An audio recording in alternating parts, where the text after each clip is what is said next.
Good evening and welcome to the Wednesday, February 26th meeting of 2014 meeting of the Falmouth Conservation Commission. First thing is to vote minutes.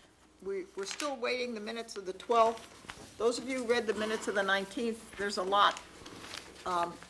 It's hard for somebody new coming in because things go kind of fast and there are lots of words that they don't know. And so what Jen's going to do is Susan's going to do the 12th, the 19th, and today's minutes when she gets back. Susan's not aware of that fact yet. Oh, really? I'm sure she'll be happy to do that. Oh, too bad, I was gonna chew them up. We will request that when she gets back. Okay, request for continuance under a notice of intent. John Billings, 57 Gunning Point Avenue, Falmouth, for permission to construct a four-bedroom, single-family house with detached garage, deck with stairs to install a Title V sewage disposal system, dry wells, utilities, driveway, retaining wall, connect to town water, resource area improvements, and the associated clearing, excavating, grading, and landscaping. Request for a variance under FWR 10.13 from the performance standards set out in FWR 10.185A3D. Jen. Yes, Madam Chairman, the applicant is requesting a continuance until March 12th. So moved. Second. Okay, we have a motion and a second. Are there any questions on the board? Are there any questions from the audience? Okay, hearing none. Motion on the table is a continuance to March 12th. All in favor say aye. Aye. All opposed? Unanimous, so moved. Next is request for a determination of applicability. 8 Swift Street Nominee Trust, care of Wendy McDonald, trustee, 8 Swift Street, West Falmouth, for permission to remove, replace, and expand the existing deck and to replace the main entry platform.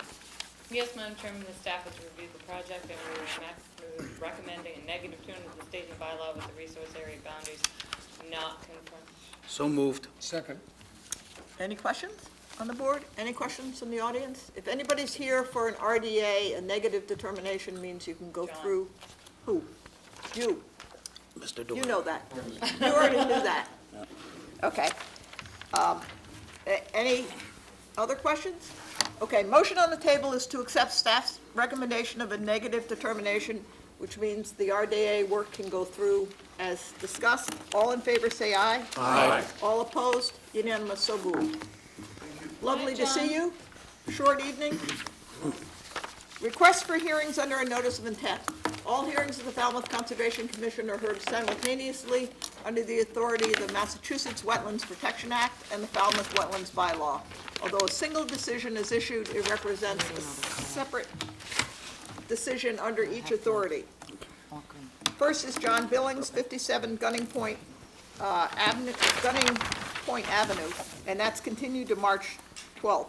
Second is Lawrence Swift, lots 144 and 145, 174 Seapit Road, Wacoit, for permission to raise, RAZE, the existing dwelling and construct a 3-bedroom single-family house with an attached garage, deck, entry porch to install a new Title V sewage disposal system, underground utilities, water service, AC units, outdoor shower, driveway, native mitigation plantings, walkway, and the associated clearing, grading, and landscaping. Jen. Yes, Madam Chairman, I will give any comments until after Jeff's presentation. Okay, good evening, Jeff. Where is this going? It's going right here. Yeah, under for the record.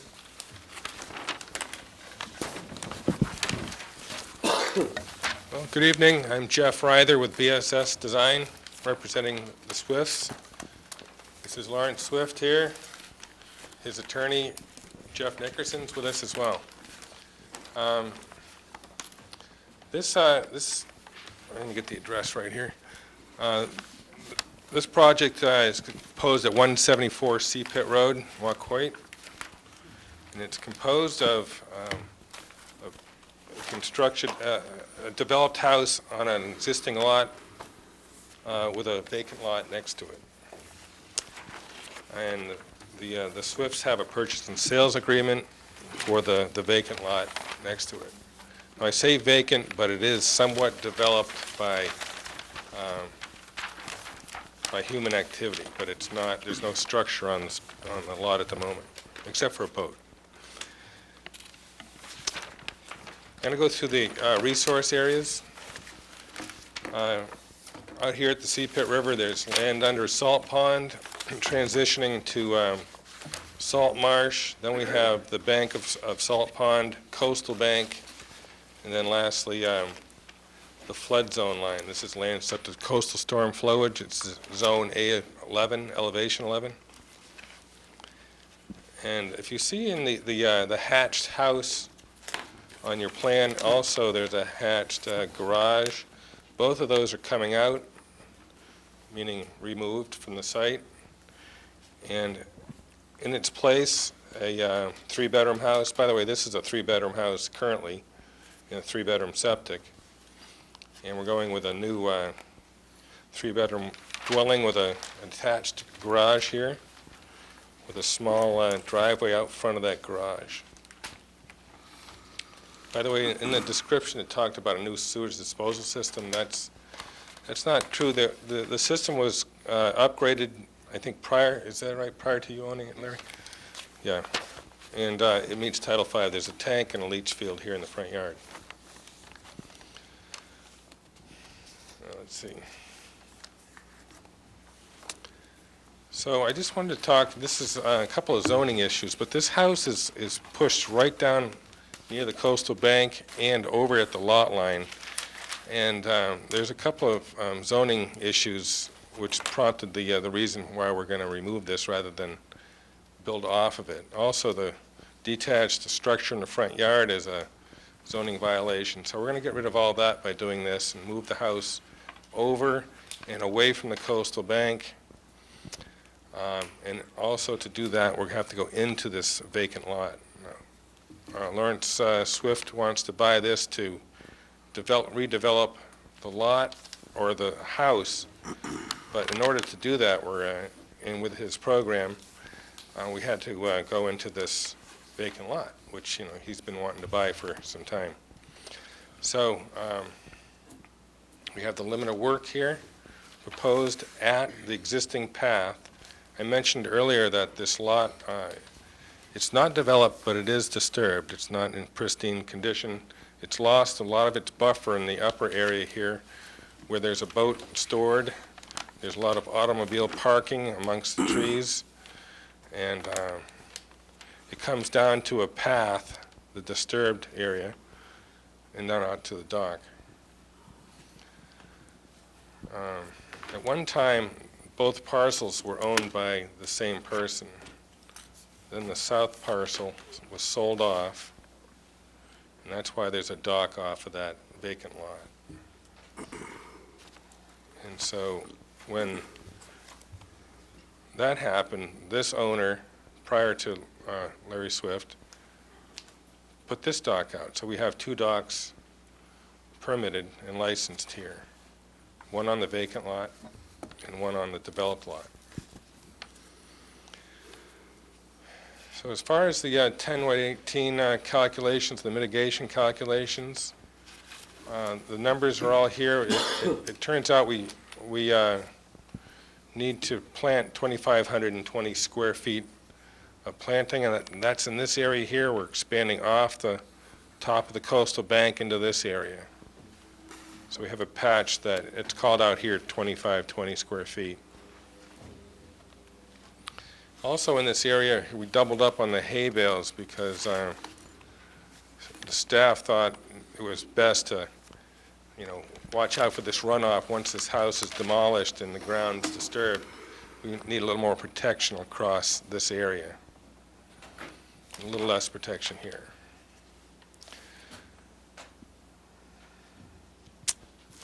So that about wraps it up. We have a detail here for dry wells. They're placed around the house. Where we can put them, we have to stay away from the leach field with dry wells. And all the resource areas are labeled on the plan. And I'll take any questions. Okay, thanks, Jeff. Sure. Jen? Jeff, when Mark and I went over it, Jeff made a few revisions to the plan, so you guys should be looking at a plan dated February 24th. It was submitted to you guys this week. I don't have it. I don't either. I got February 7th. Nope, February 24th. When did we receive that? That was submitted Report down here is on the Mr. 24th. Levin. was submitted Monday. Mark and I met with the applicant's engineer Friday to address some issues that we had, which involved the coastal bank delineation and mitigation planting requirements, which I have a question on. Applicants know the requirement for 1 week in advance. They wanted to present, so it's up to the board. Well, we don't have it. Um, Well, you probably do. Yeah, it You was just put in picked your your packet stuff on Monday. You just pick next I week's just stuff got up. it, but I haven't had a chance Yeah, to look at it. well, I didn't. But that's all right, let's just go on because, It's essentially the same project. The only thing that really changed was the coastal bank delineation and the mitigation requirements. Other than that, the location of the proposed house did not change. Okay? So, oh, I suspect there's gonna have to come back anyway. Yeah. So let's just, So anyway, Jeff, on that, when we went through those and we pointed out that a portion of that garage wasn't permitted, did you take that out of your Yeah. calculation? Yeah, you'll Which see the number is difference that? if you compare, pardon me? Because which number is that? Because I looked at the old plan I have and it's minus 317 and the new plan I have is minus 317. Down here, Yes?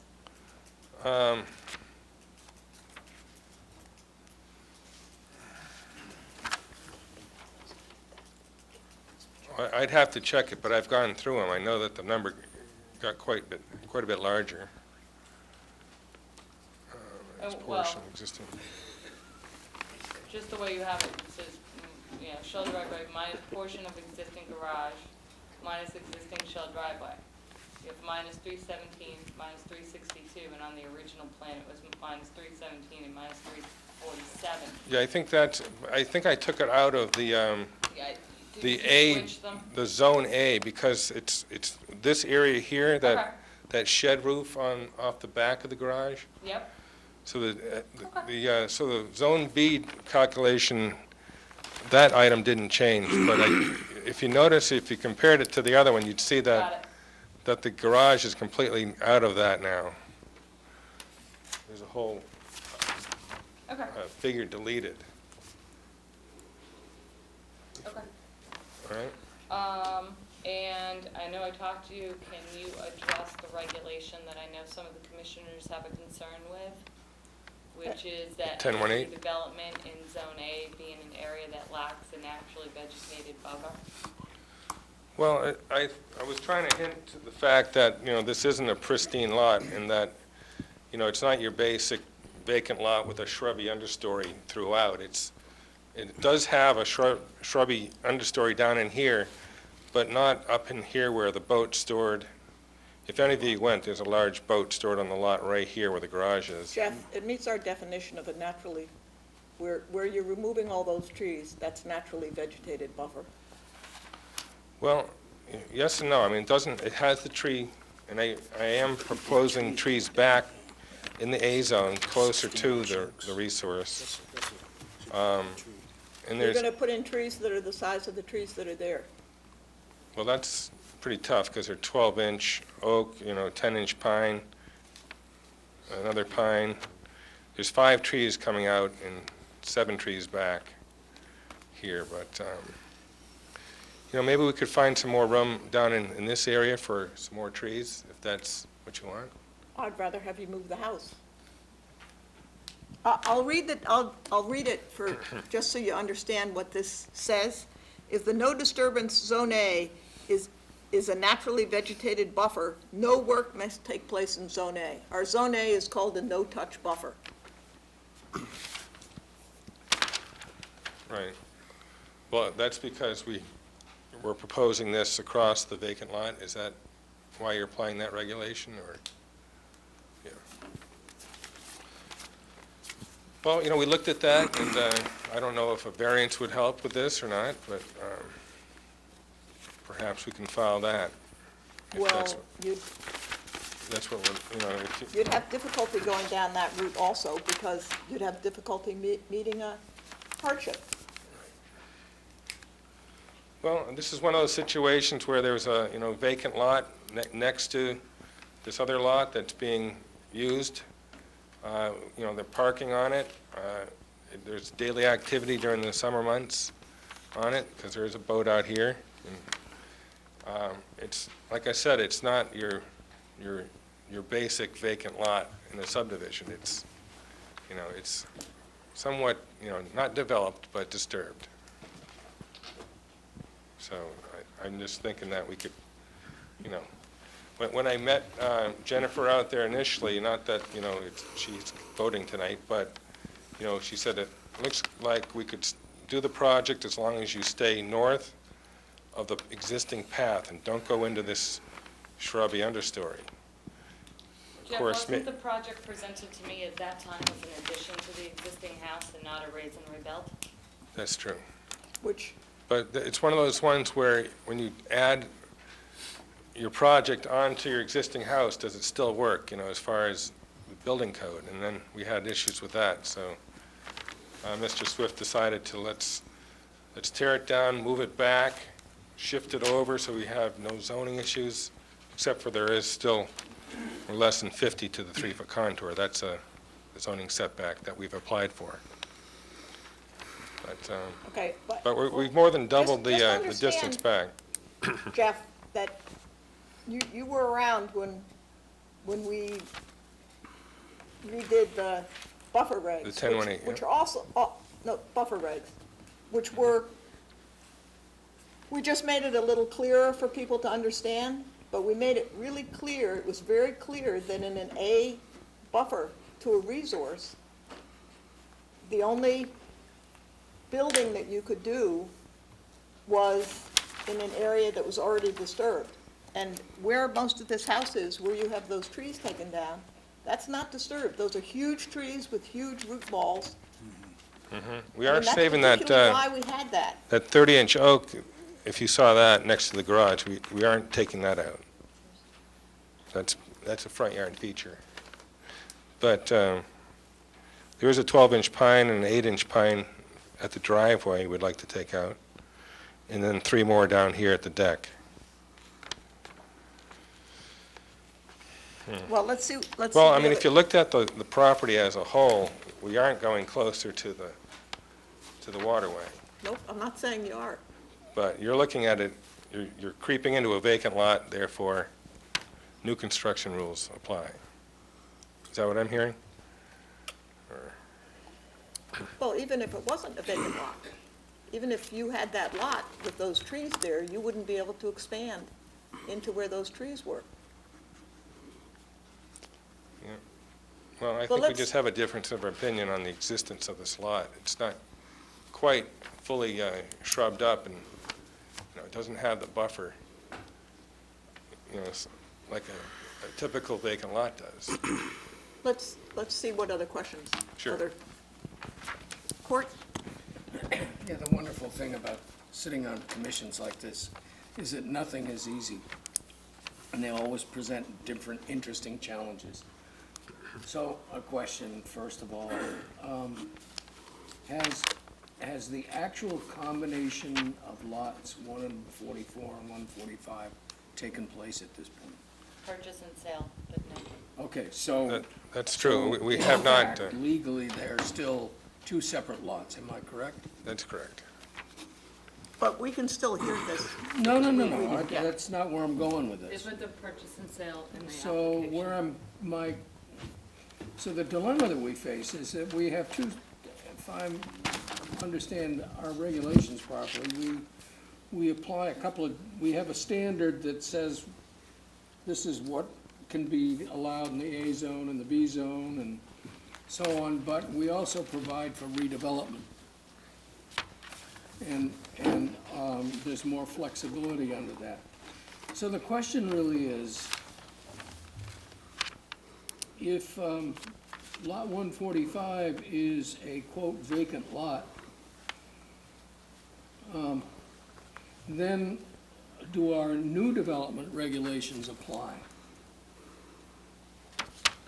In Well, I that don't look at case? this. I look at this as they're putting the two lots together. Yeah, but I mean, And they so aren't it's a together right redevelopment. now, and we're in a point where we have to consider them as two separate lots, because they aren't combined. I mean, I'm not sure how we rule on this. Do you follow what I mean? That's the dilemma I'm getting, but maybe Jeff Nickerson can, who's the attorney for the advocate here, can maybe amplify how he would address that conundrum. For the record, my name is Jeff Nickerson. I'm the attorney for the applicant, Mr. Lawrence Swift.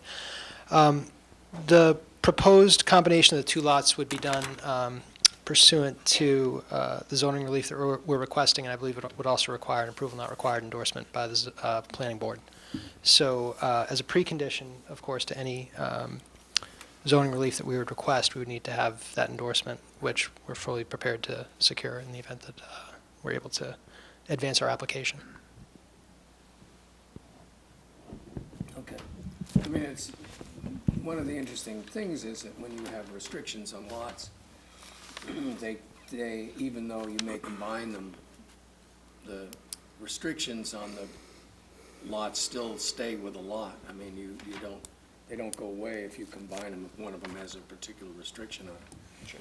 So that is the dilemma that I'm looking at here and examining this, and maybe, and Betsy or Jen, you can, maybe this is not a relevant point. In other words, does this meet our regulations, no matter how you construe it, whether it's old development, redevelopment, or is it new development? I mean, if you've got a comment on that, then I'd rather hear it. Courtney, if you're looking at them as two separate lots, okay, no, it does not meet your regulations. Okay. If you're looking at it as a combined lot, that's gonna be a decision for the commission to determine on whether or not the proposal can expand laterally into the vacant lot, if you consider that to be a naturally vegetated buffer, which naturally vegetated means plant community representing the normal success. No, and I understand, and I guess the question is, they aren't in fact legally combined right now, so. No, they are not, but there is a purchase So and sale therefore, agreement. that was- this is not a developed lot in my view. Okay, So now how to do what's being proposed on lot 145 doesn't meet meet your our regulations? regulations? No, does not. Okay, I have no other questions. Mario? I kind of see Courtney's argument. I'm not trying to say this is a bad project or I'm opposed to it. I'm trying to get a straight If you were answer and be looking at able it to from You know, you two could- separate comfortable lots, no, legally, it doesn't. from a legal standpoint. In essence, by combining the two lots, are they circumventing regulations? You know what I mean? I mean, The regulations say a no disturbance zone means you can't disturb the naturally vegetated buffer in Right. Lot A. This is a no disturbance zone. This, what's that lot there?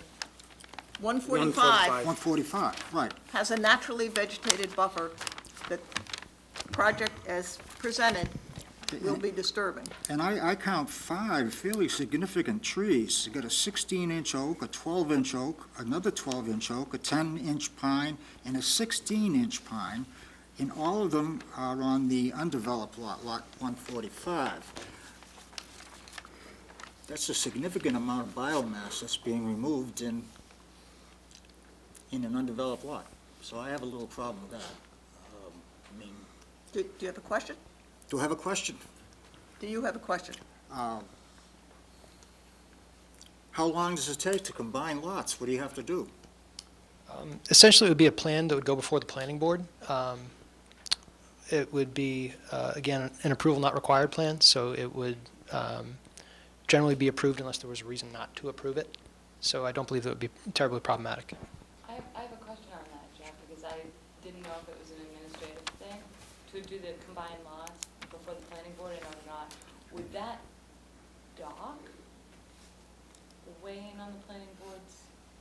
Is that a trigger for them not to combine it? I just thought of that. No, that shouldn't be an issue. No, it shouldn't be, okay. I wasn't sure if that was something that another possible request that might have to No, it be would made be, to the planning board. it would be a situation where I believe combining the lots would bring it closer into conformance with zoning. Okay. So it All right. shouldn't be a material. Okay, excellent, thank you.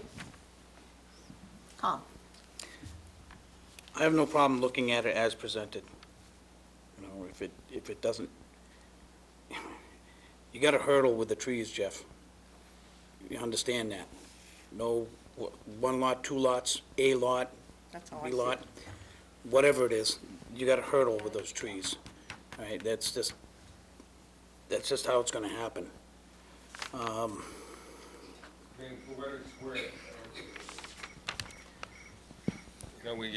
When I first submitted the plan, I did have 7 trees to come out,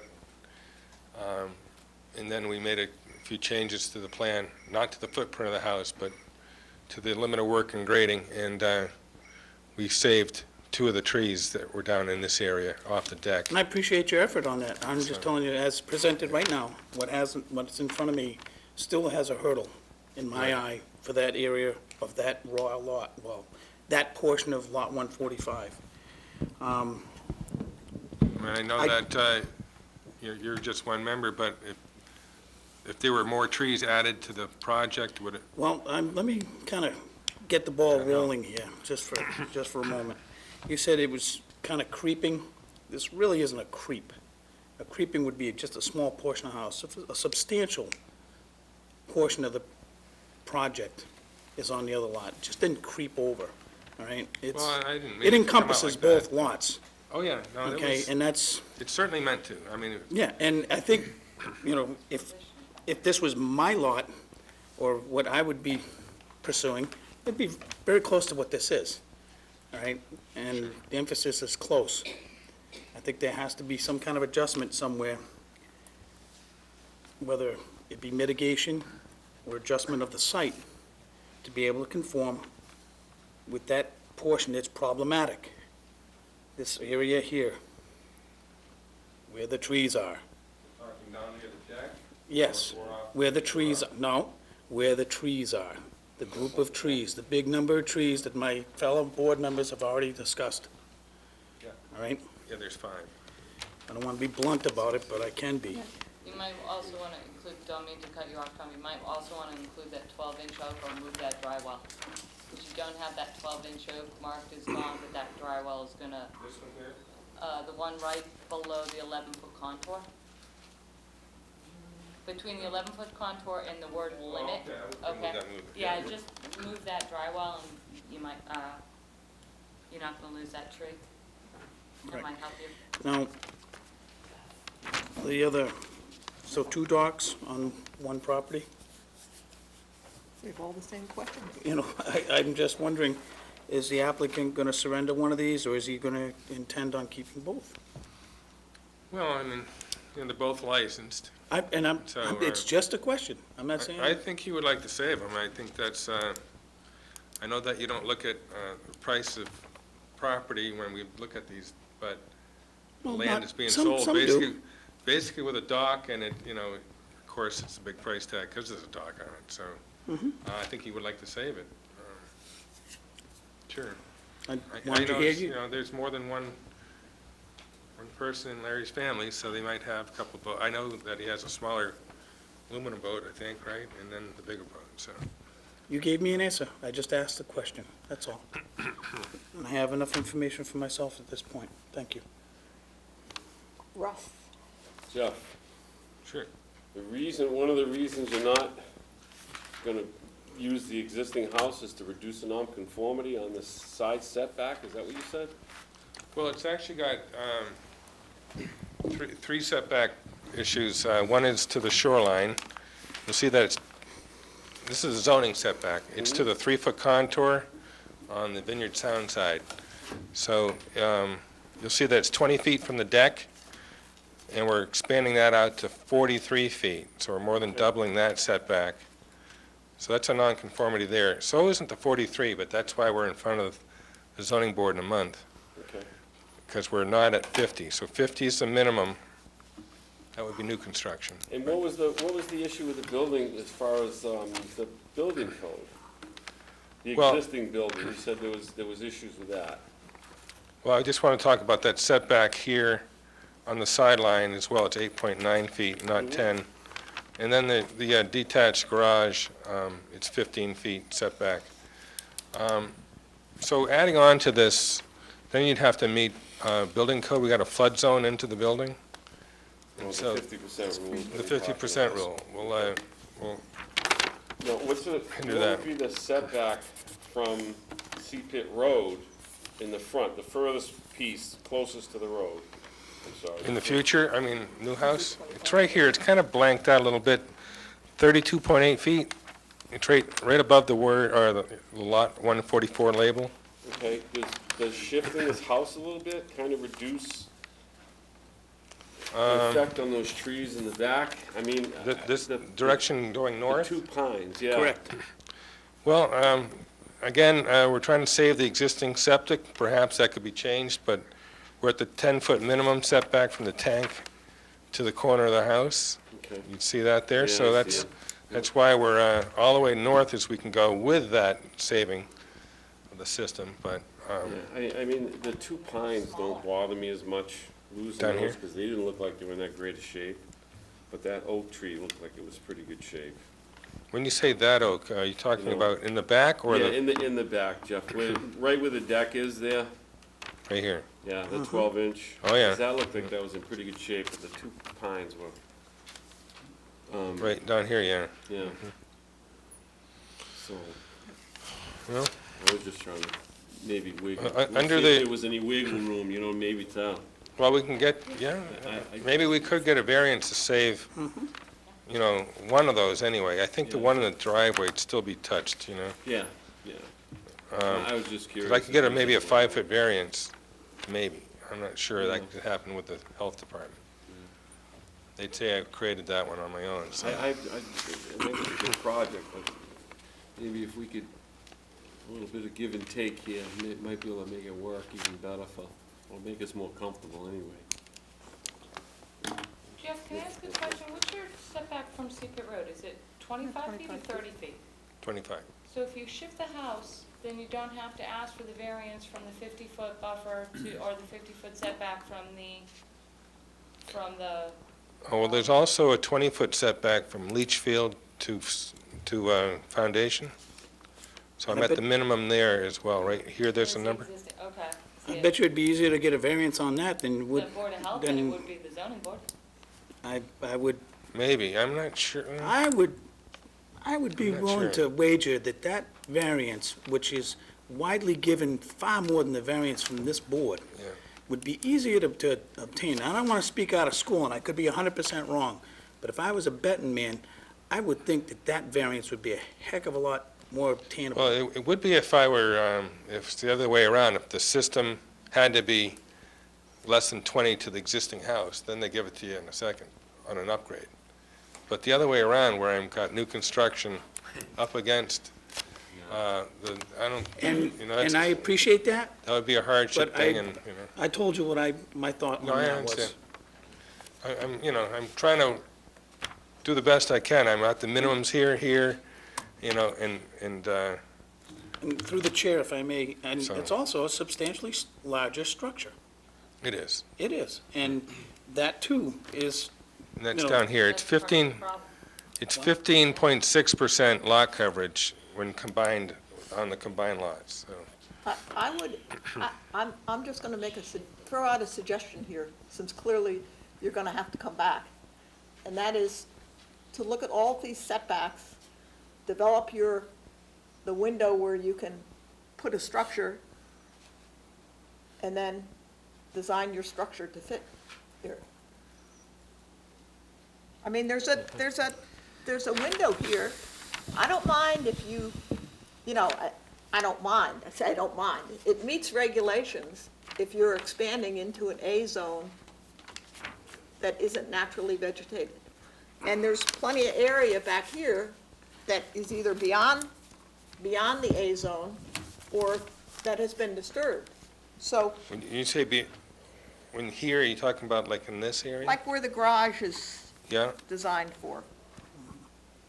well, that's kind of why we put it there, but initially, we try to get a little guidance initially right off the bat, Oh, I before we remember even going out there, did Jeff, the I land remember. surveying, and, just to get an idea where we could put things, and so this is how we Well, the next ended up time, with this that was plan. on the next time you have a addition. project like this, So and there's a maybe naturally analysis of the vegetated house A is up to buffer, the board.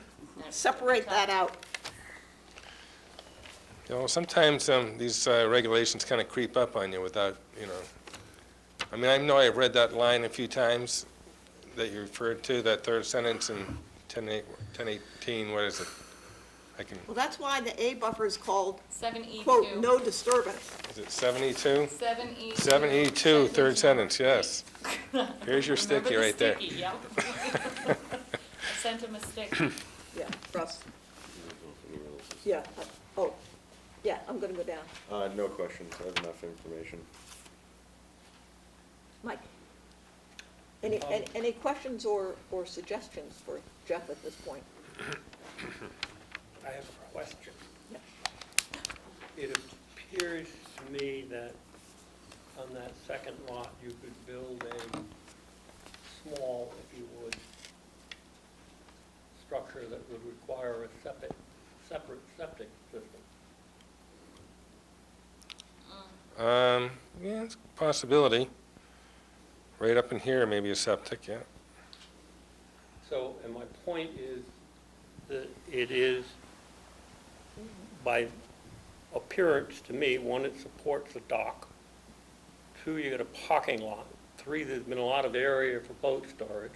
So it is a semi-developed, I don't know what the right word is, and someone could turn it in and use it as a fully developed, adding a septic system, adding more loading to an estuary that doesn't need it, so that this project as proposed has a benefit. And that's my perspective. With that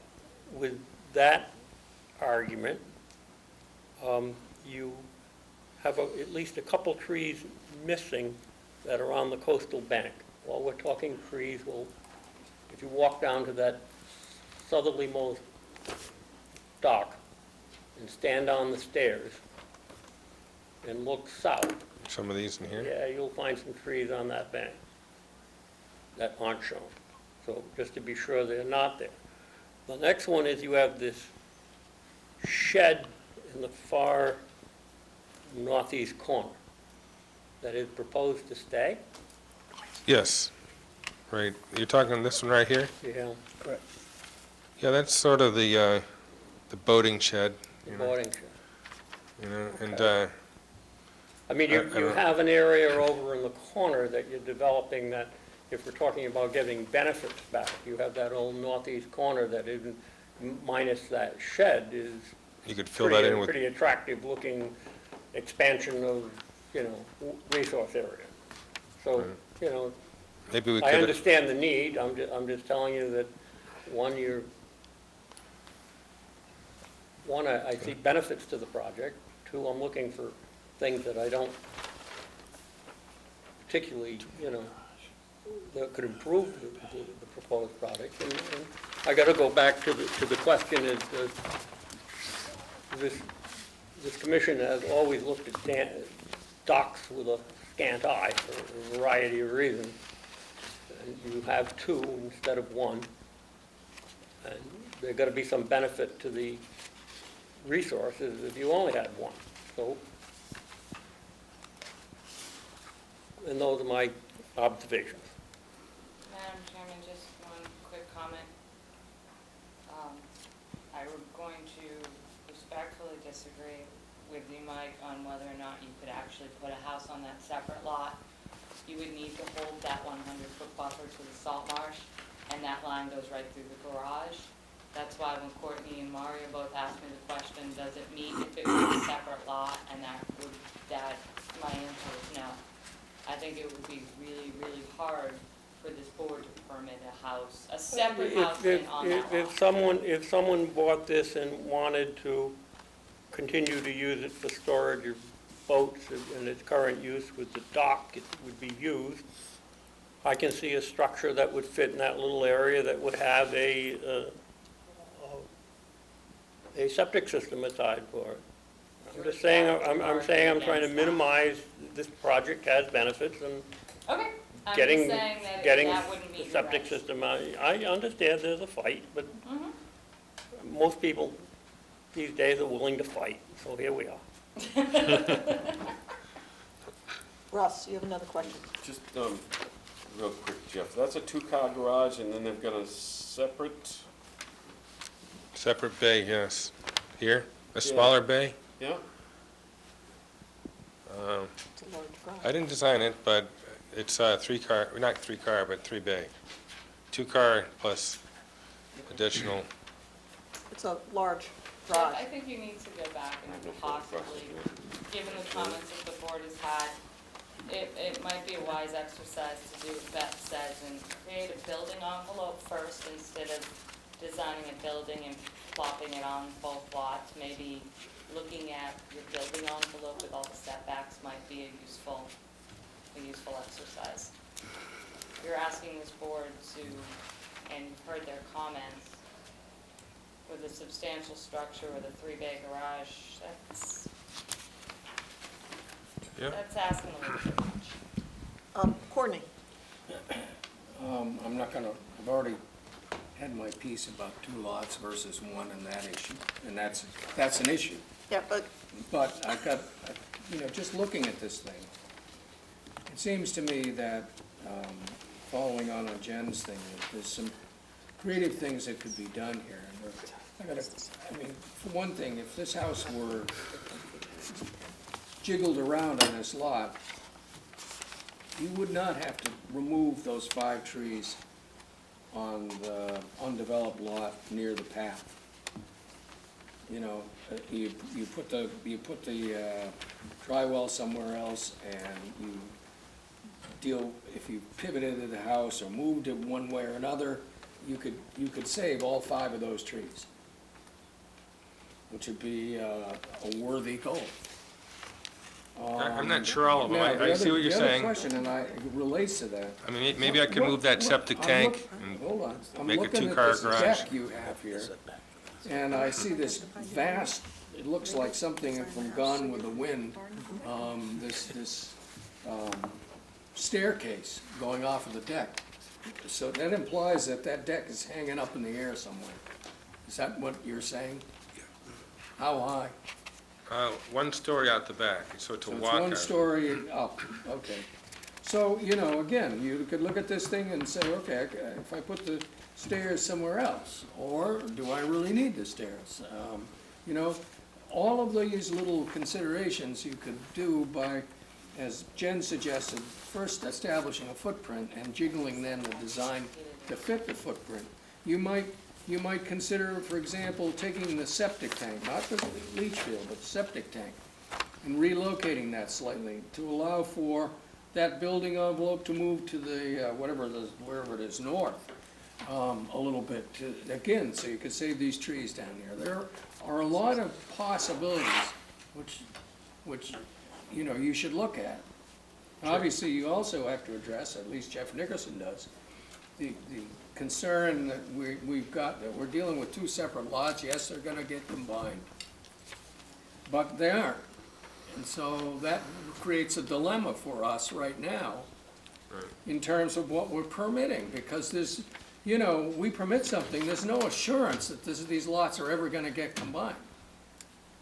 Well, Well, the You permit, have to get the a way, building permit. Courtney, the way it works is, I know why Mr. they're- Swift, right? They're Mr. obviously Swift doing has this a, because they haven't no, sold. but Mr. they're Swift gonna has a sell them. purchase and sales agreement. If we were to permit this, then one of the conditions is, there's no building that takes place until the purchase, until the lots, whatever it is you have to do to get the lots together is done. So that's how it's done. That's a Is- condition we'd fully expect. Yeah, Right. And then that leads to the other question, even if the lots are combined, does that mean then that lot 145, which is now, anything that goes on it is new development? Now, if doesn't it's matter, combined Courtney. It doesn't legally, matter, does that Courtney. change it? it doesn't matter. The regulations say if there's a naturally vegetated A buffer, you're not allowed to clear it to expand. You can only expand in the A buffer if Okay. it's already disturbed. Yeah. Gentlemen, any final words? Would you like a continuance? We thank you for your input, and we would like to request a continuance, if we may. Jeff, how much time do you need? With 3 weeks. Jeff and Jeff. Yeah, What, that, 19? I'll push it to 19th. Does that work, Jeff? You can get a plan to me by the 12th? think so. Okay. On behalf of the applicant, I'd like to move this to March 19th. Second. There's a motion and a second on the table to continue to March 19th. Are there any further questions among the board? Any questions from the audience? Okay, hearing none. Motion on the table is a continuance to March 19th. All in favor, say aye. Aye. All opposed? Unanimous, so moved. Thank you, gentlemen. Thank you.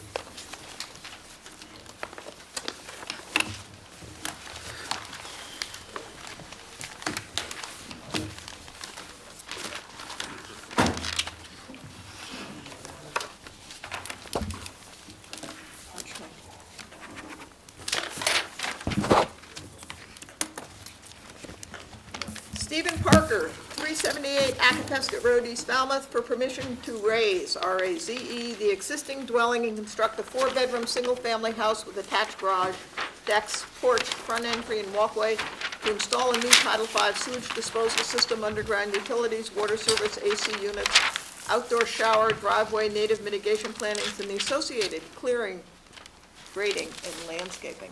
Jen? I'll save any of my comments until after Mr. Raddick's presentation. Jeff, good evening again. Nice to see you. One comment. Okay, good job. You didn't give us any new plans on this, did you? Yes, he did. I did.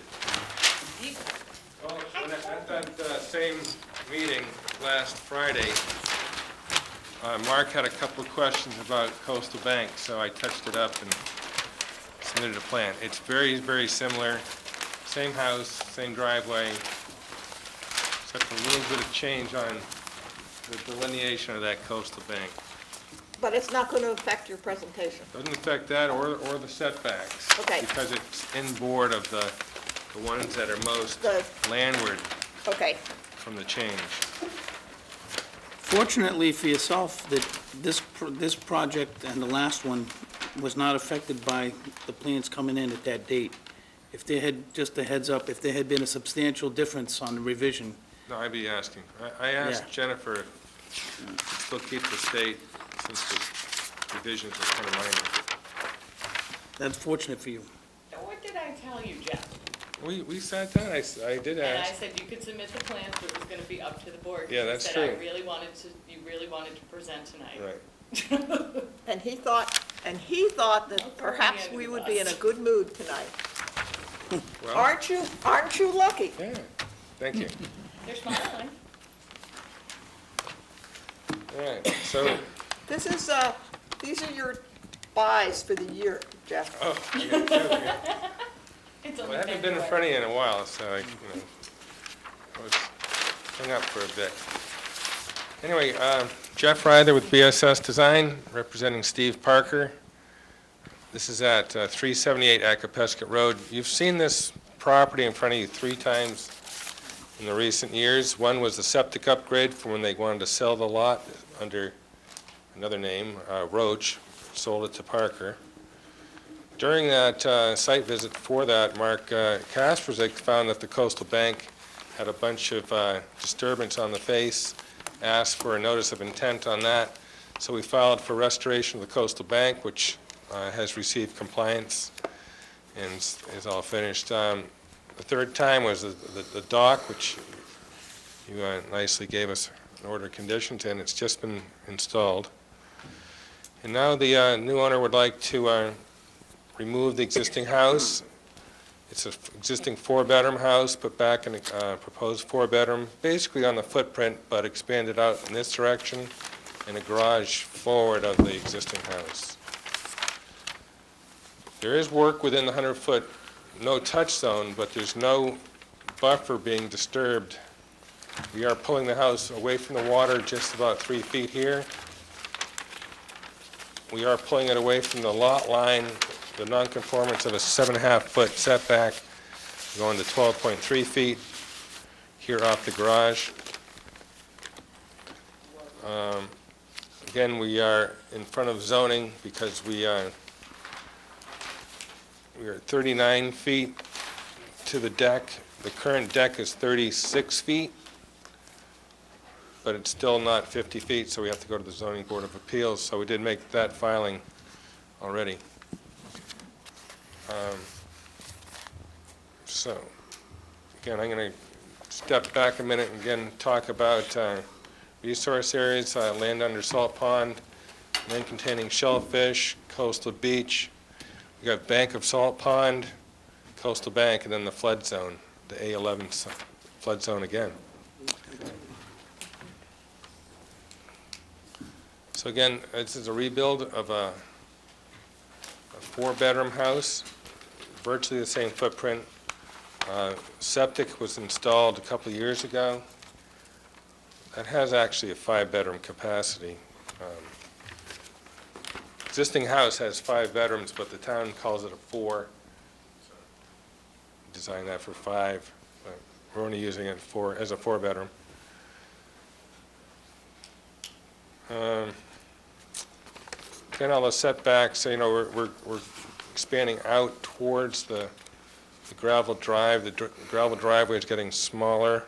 All the walkways and gravel paths around the house are being removed, going back to the Falmouth friendly lawn in this area. Keeping all these trees in here. That was one of the edits that I did to the plan, is this secondary limit of work, if you have the plan. Mark Kasperzik asked me to put in a secondary limit of work to make sure that no equipment got into these trees here on the side. Very few trees on this side here. Primarily on the next lot. There's a few on the lot line. So the existing house has a stairway down to a walkout level, which then goes to the dock. And so we're going to recreate that, but pull back the stairs. If you see that there's stairs and walls here, so we're going to pull that back and put it against the building, same here. And when doing that, we needed to regrade that area against that new stairway wall. So you'll see there's proposed contours, and this is where we're going to restore some more coastal bank in this area here, in here. Because we're taking away the paths, less driveway, no mitigation's required on the lot, but we did propose it again here and here on the lot. So that note is called out here.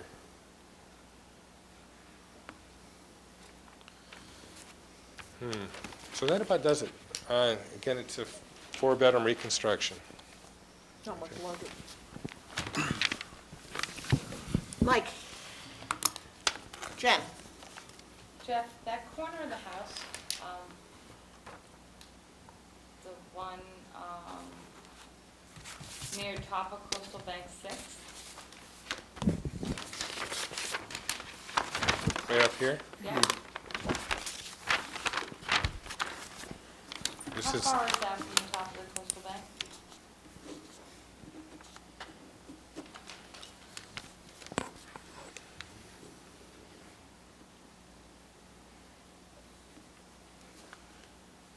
uh, 7 feet. There's existing stair right there closer. It's a concrete stairway. Yeah, but that's not what the regulations say, present primary structure, not stairway. But that's part of the primary structure. I mean, it's the stairway to the lower level on both sides. Is it on a retaining wall? There are retaining walls on either side. No, I know the property. I am not quite sure I agree with your assessment, but, okay, thank you. Well, I mean, the Other wall- than that, thank you that- for that doing the retain- revisions. Yeah, that retaining wall comes off the foundation, and then it's sort of a Okay. continuation of the foundation. Okay. Sort of.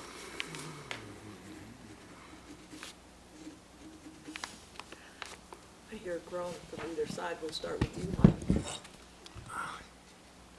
Jen touched on the corner on the northeast corner where that, calling that stairway part of the structure. Other than that, I think the dock came out very well.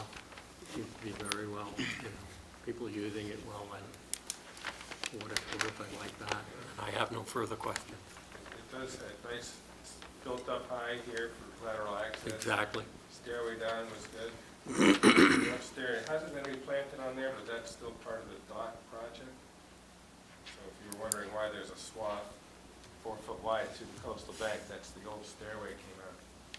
It Yep. was sitting on the ground. Yeah, we've now elevated that. Oh, well, while I do have that, you have a corner that is now combination of deck that's gonna, in the house that's gonna be removed. That, is that planted area? I'm talking here. In that odd little triangular space you're gonna have under the existing deck? The plan of there, the new house, Right there. yeah, that. Yes. That chunk in there. That's actually gonna be proposed walk, but a lot of it is open in here. Yeah, Contours and things. So that won't be, Instead of right the now old it's all stuff. freestone yep. and crushed stone. So that'll become natural in there. That's house. There is a walkway, it's just kind of sort of swooping off of the stair. Okay, I see that. Okay. And that continues all the way up to the home, the house? Well, it comes, there's a new stair replacing the old stair Yep, against the building. okay. The other one's sort of pulled away with retaining walls. So we thought we'd pull it right up against the building, the stairway. If you, there are two words deck, one proposing the old and the new, is that, Well, the old is lighter line weight, Yeah. up and down letters, and then the new is slanted letter. So it's basically a deck, smaller deck going right on top of the old deck. And then we're pulling it back 3 feet from the water, or from the bank. aha, I got it, I see what it is, all right, thank you. I was looking in plan, not in cross-section, that's okay. Jen? Jeff, I have one quick question. That zoning regulation that you need to stay 50 feet off of contour 3, is that on this project as well as on all south facing, right? Yes. So you need to ask for a variance for that, correct? From zoning? From zoning. It's a special permit, yes. I did file that application. Okay, I understand. I'm asking a question just out of that.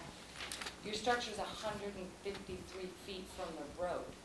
Why don't you just pull it back 10 feet? I mean, why are you trying to build it right on top of the old retaining walls and everything? When, I mean, 10 feet's not even that much. I was looking mean, for the, you're I gonna was go looking for for the the whole architect variance tonight. I thing? didn't know if he was coming tonight, but this was, Just seems kind of, this wing has, it's basically the view, I mean, right down the river, so, or not the river, the pond. 153 feet from the road. And all of that is going within 100 feet of the salt marsh. Okay. I didn't know the zoning setback was there as well. Right, it's, you can see the 3-foot contour. No, yeah, I know. So we're looking to, we're not 50, but And do you think the zoning board is going to allow that special permit when you have all that room to the road? well, that's why we're in front of them, so Okay, it's not for a month. okay.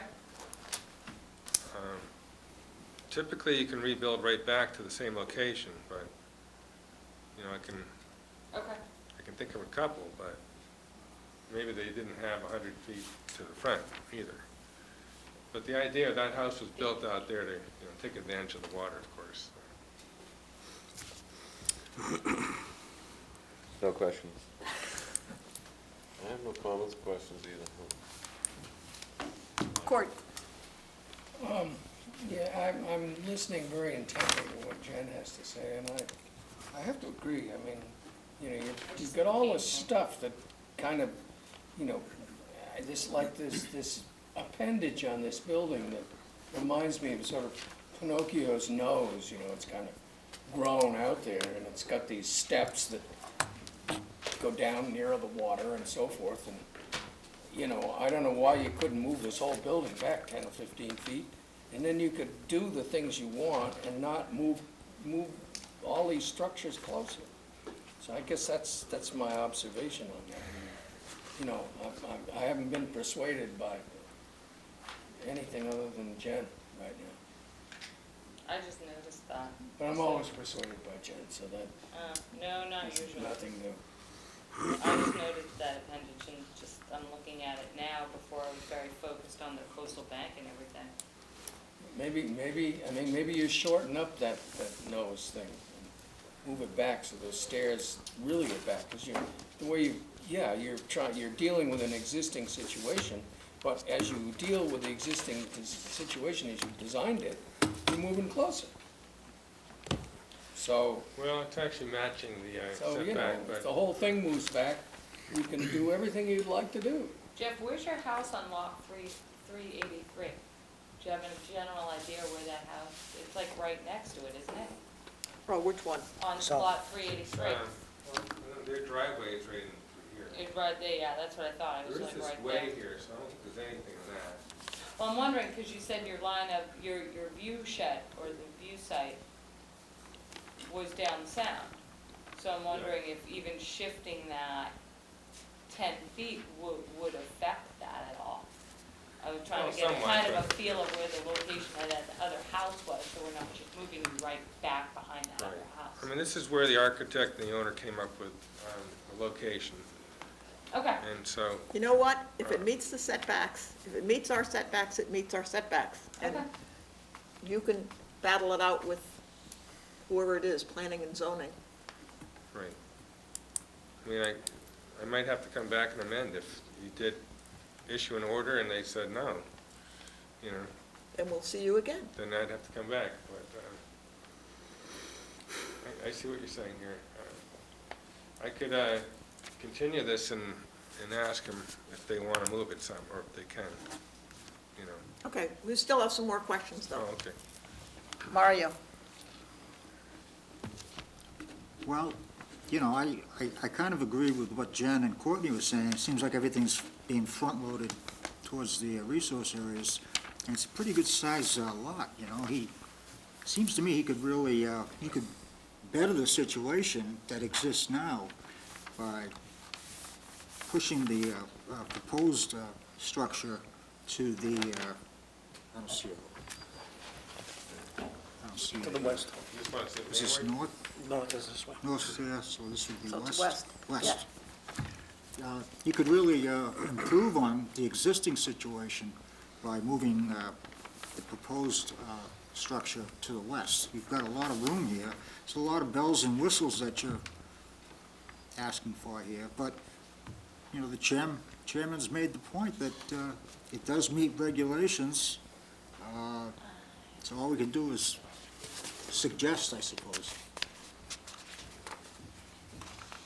Tom? Just a question, who's the contractor on the dock? John Hanson? Okay, thank you. That's all I hope that's a good thing. Yeah, no, I like the dock as well, I just was curious as to. Yeah, he's not quite finished, but he's, you know, got to cap the piles and, Right, significantly completed. yeah. I do have a question about that project, though. Oh, okay. It's clear where you moved the step, where they moved the steps for the Yeah. dock, the steps they took out Yeah. that no longer go down. And I understand from you that apparently they're supposed to Yeah, they're put gonna some plants there, yeah, but in any situation like that, they should always put a erosion control at the base. There's been a lot of erosion down, you know, basically it's a gully there. The water's just been pouring down. oh. And Yeah, I there's a- haven't seen it since a rain, but, Well, there's been some hard rains. yeah. No, And I in thought he fact- just pulled them out 2 days ago, or I'm not sure. Well, we went longer ago than 2 days ago, Oh, okay. yeah. But I mean, he should have some straw bales or a sock or or a something. sock at the Jute base. netting, Sock there? erosion control. Yeah, erosion control until you stabilize it, and you should have some jute mat on that right now. Would you like to ask for a continuance? Well, I'm kind of, I'm getting mixed signals here, so, I'm not sure. Courtney? Yeah, this is a small thing, but I studied, I was listening to all the other discussion, I was studying your precast dry well detail. And I know it's a small thing, but one of the things about dry wells are that they have a finite life because they fill up with sediment. And one way that everyone who designs these things, all engineers, not just you, could extend the life of these a little bit is that you add to your detail at the top of where you have the stones around, you add a couple of inches of pea stone, and then you put a layer of filter cloth on top of that before they backfill it with loam. And that'll keep the sediment and the sand and stuff from filtering down into the dry well and can extend its life. And, it's a small cost, it's a few dollars worth of pea stone and filter cloth, and it's gonna save an owner some aggravation down the line when it clogs up because it will extend its life. So, I'd like to see that put on your details, and I'm gonna recite the same litany as other engineers come before us. I have Got it another- noted. I have another question. Sure. Are you going to be cutting or filling? And if so, do you have cut and fill calcs? Cutting and filling, well, I mean, I it's mean, you right have on a couple top of of the places other. you're modifying the, These two areas here, the garage is the foundation excavation. The porch is, again, the same. So the main body of the house sits on the existing walkout, so there won't be that much new earthwork, but I did say all excess material and, the block foundation and so forth, all that's gonna be removed off-site in the narrative. okay. So I don't know if I need counts, but you'll get a number, it'll be an increase. You know what I mean? If I get a number, it'll be an increase? Well, what I mean If you're is, gonna fill, I'd like to know how much fill you're gonna bring on. oh no, there's no filling. It's just cut for the earthwork for the garage foundation. Okay, But then there's backfill, yep. against that, and that's a slab. Yeah, but basically, where you're changing the grades, you're not gonna be bringing in, No, there's really no grade change here. We set the house. well, you have you have new contours. Oh, that was just to blend into the new stair going down, Okay, because we're pulling out that retaining wall, yep, that block retaining wall. yep, that's gonna look good, yep. And then grade that, right here, you see those contours are, just come around and tie into the existing here if we're gonna work. Yep, that's gonna be good. I mean, Yeah, here. there's been a lot of improvement along that coastal bank in the Yeah, last couple of years. it looks pretty good. It's got a fiber roll at the base as well. Jeff, who's the architect on this? John Dvorak.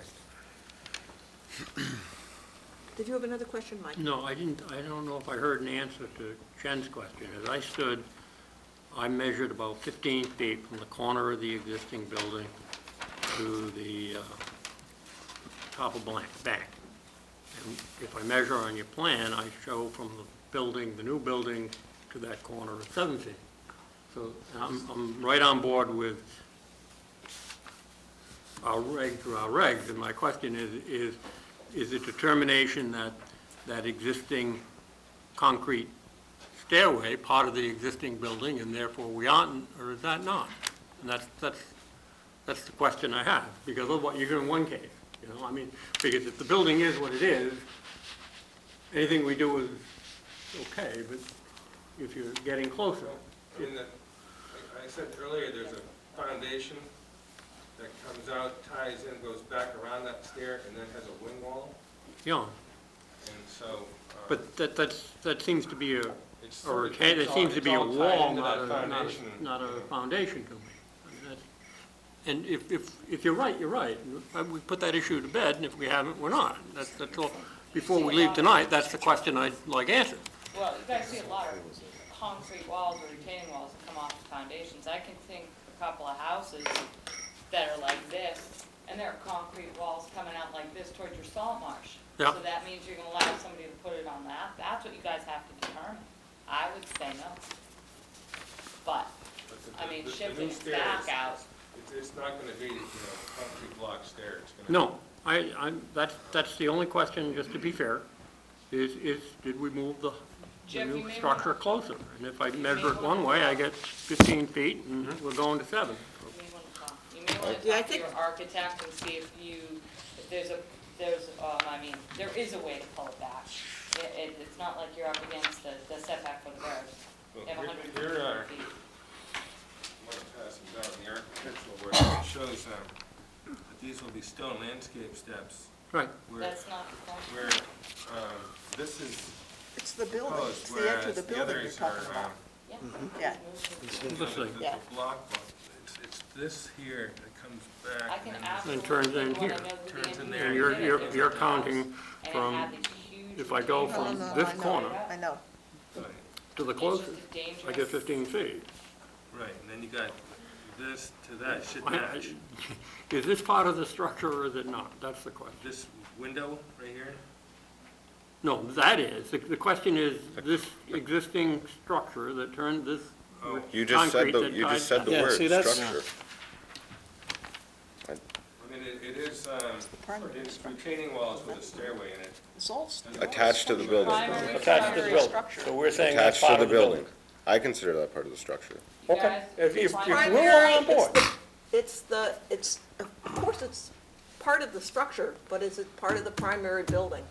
Is it the primary building footprint? I consider it to be, personally. Well, I mean, it's access to the lower levels. See, now you just lost me on that. I was up, you just said something that tilted me the other direction. That's access on something. It's not, it's a structure, I'll agree with that, but now it's access, it's not part of the structure itself. So I'm gonna say that the part foundation of is the the building. foundation that supports the structure. That's- This is my position now. That's the The primary. foundation supports the structure.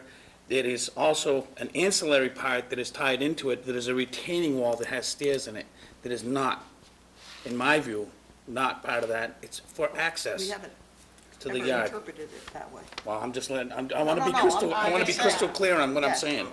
You haven't know, allowed retaining. No, but that was a good way Yeah, to no, explain it. Jeff, It's now, if it's not supporting the house, I'm not gonna call it as part of the primary structure. Jeff, talk to your Does architect and anybody see. else want to look at this, the architect? You now have to. You have to put them in, you record. have to submit them to us. Because you just showed them to us, it's part of the. These are, there's elevations here, this is what's at the zoning board of appeals. Excellent, thank you, Jeff. Excellent, thank you. Is there a way Thank you you, can Jeff. talk to the architect and see if we can shift that back? Jeff, we 7 suggest, feet or so, we suggest you ask for a continuance. 8 feet, get it to that 15 mark. Sure, Would you like 3 weeks? or 2, in this case, so I You don't can have get it in to. next week?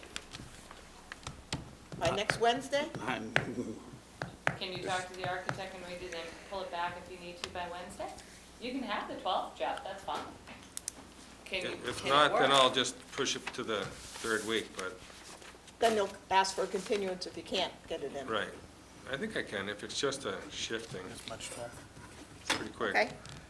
On behalf of the applicant, I'm asking for continuance to March 12th. Second. Do we have any other questions? If not, Jeff, we'll On just the bump you board. to the night. Are there any questions from the audience? Okay, motion on the table is for a continuance to March 12th. All in favor, say aye. Aye. All opposed? Unanimous, so moved. Thanks, Jeff. Okay? Thank you, Jeff.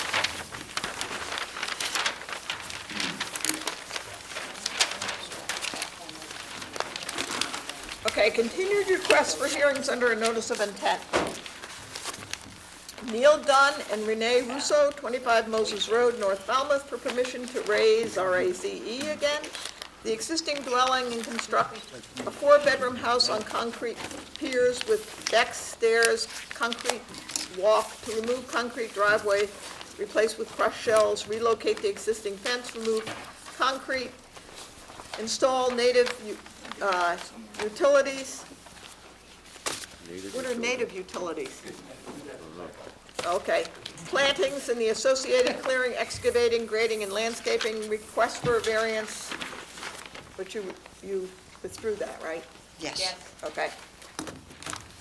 Yes, Madam Chairman, this has been continued so the applicant could provide some information regarding the tiles, the foundation work, to the board, and answer very specific questions by specifically Mr. Bird, Tom, I believe, maybe Tom, Mike, and contractor, engineer, type. Good evening, Barbara. Good evening. For the record, Barbara Frapp here with Warwick and Associates. I'll give you the Cliff Note version, the recap. This is an existing house built around 1940 on Moses Road in New Silver Beach, right on the water. It's part of a strip of houses that are all up on a retaining wall with a concrete apron that goes back towards the dwellings. Mr. Dunn purchased the property in the course of doing some renovations to it. Was hit with a storm, a microburst tore up part of the roof, which forced him into a position where he no longer could renovate the house. Under the building code in FEMA, he was required now to tear the house down and bring the entire property up to FEMA standards. That's what you have before us now. The existing house, as you can see, had an enclosed lower level. It had a bathroom, the laundry room, bedroom, and now that house will be elevated to the velocity flood zone standards, minimum elevation, and it'll be on a pile foundation. We did have a quick discussion last time I was here relative to the open pilings versus those with giveaway doors. I did mention the fact that this is a raise and rebuild. This isn't anything they're looking to do. And I likened the analogy I used due to the unique setting that we have here. As you can see, all of the houses that are out there, all are enclosed in the lower level. And they are, in fact, an extension of the wall itself. It works as a unit. And to plop one out of the middle, put it on piers, so that you now have a sluiceway through, I likened it to swapping out Vince Wilfork for Popeye's girlfriend, Olive Oil. It just isn't going to work. You're going to have a weakened defense on that line. The other thing is, which is more to addressing your interests, is that under 1038-4D2, you talk about the open pilings and what you're looking to do to have the reason that you're asking for them. And it is to, your words are, you should not have an adverse effect on any adjacent resource areas and will not impair the function of any said landform. What we have here is an almost totally developed solid lot. There is no dune, there is no natural vegetation. The coastal bank is the top of the wall. So we're not going to impair any landform because we're building basically on top of a concrete seawall. The size of the house is reduced in footprint from 59% to 43%. We're also pulling it back about a little over 3 feet from the wall, and where there is no native vegetation on the lot, as we presented in the landscape plan, we are adding, to the extent possible, a lot of native vegetation. So we feel that it is in keeping with your own regulations as far as your goals for having how houses are built in a velocity flood zone. And again, you have deliberated in the past and has stated as a board that you felt that in a raise and rebuild situation that the absolute of only open piles is something that you could consider. I think we are presenting something that is in keeping with the neighborhood, is a preferable situation from a variety of standpoints, privacy, safety, but also function. It will function better than what is there now. What is there now is solid walls with finished base.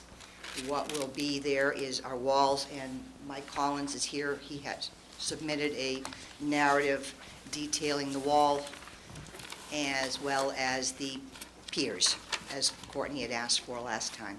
So unless you have any specific questions for me, I would like to turn this over to Mike, and you can, if you've read what he submitted, you can ask him any questions about the structural issues that you had last time.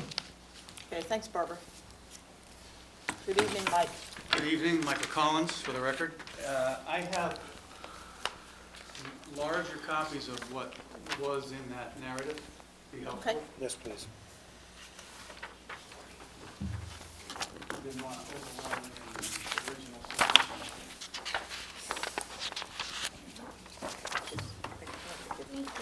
You'll be able to, We don't have to put these in, do we, because they're the same? Yeah. Can you see? Thank you. make sure you have more copies. Mike, is everything in, Yes, these are everything's just in larger this, then versions. you Yeah. don't need to put that in, Russ. Everybody set? Oh, I'm all set.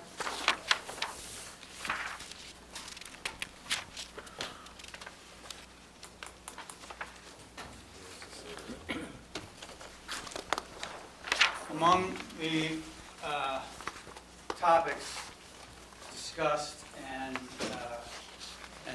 some of the questions that came up, I think there was significant questions about the type of foundation system that we plan to use. And at the time, I think I had told you that we were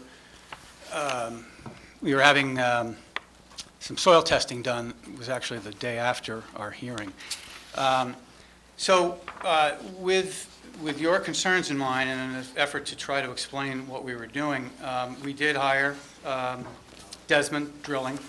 We hired Brearley Associates, who was the soils engineer, and working with John Queen, Structures Engineering, to do the structural engineering, and all to try to make clear our system here and what we found and what we plan to do. The soil bearings, the soil tests that were taken indicated a mixture of materials, as was expected. Some fine sand, some loose to medium dense sand, and of course there was some organic material down deep. The engineers analyzed all this. We've done a good analysis on the soils. We, the architects, produced full framing plans, roof framing, floor framing, as well as the pier layout, so that we could determine the total load of this building to assess that across the soil and determine soil bearing. We looked at multiple solutions. One solution, and we had looked at all these prior as well, but we revisited them all.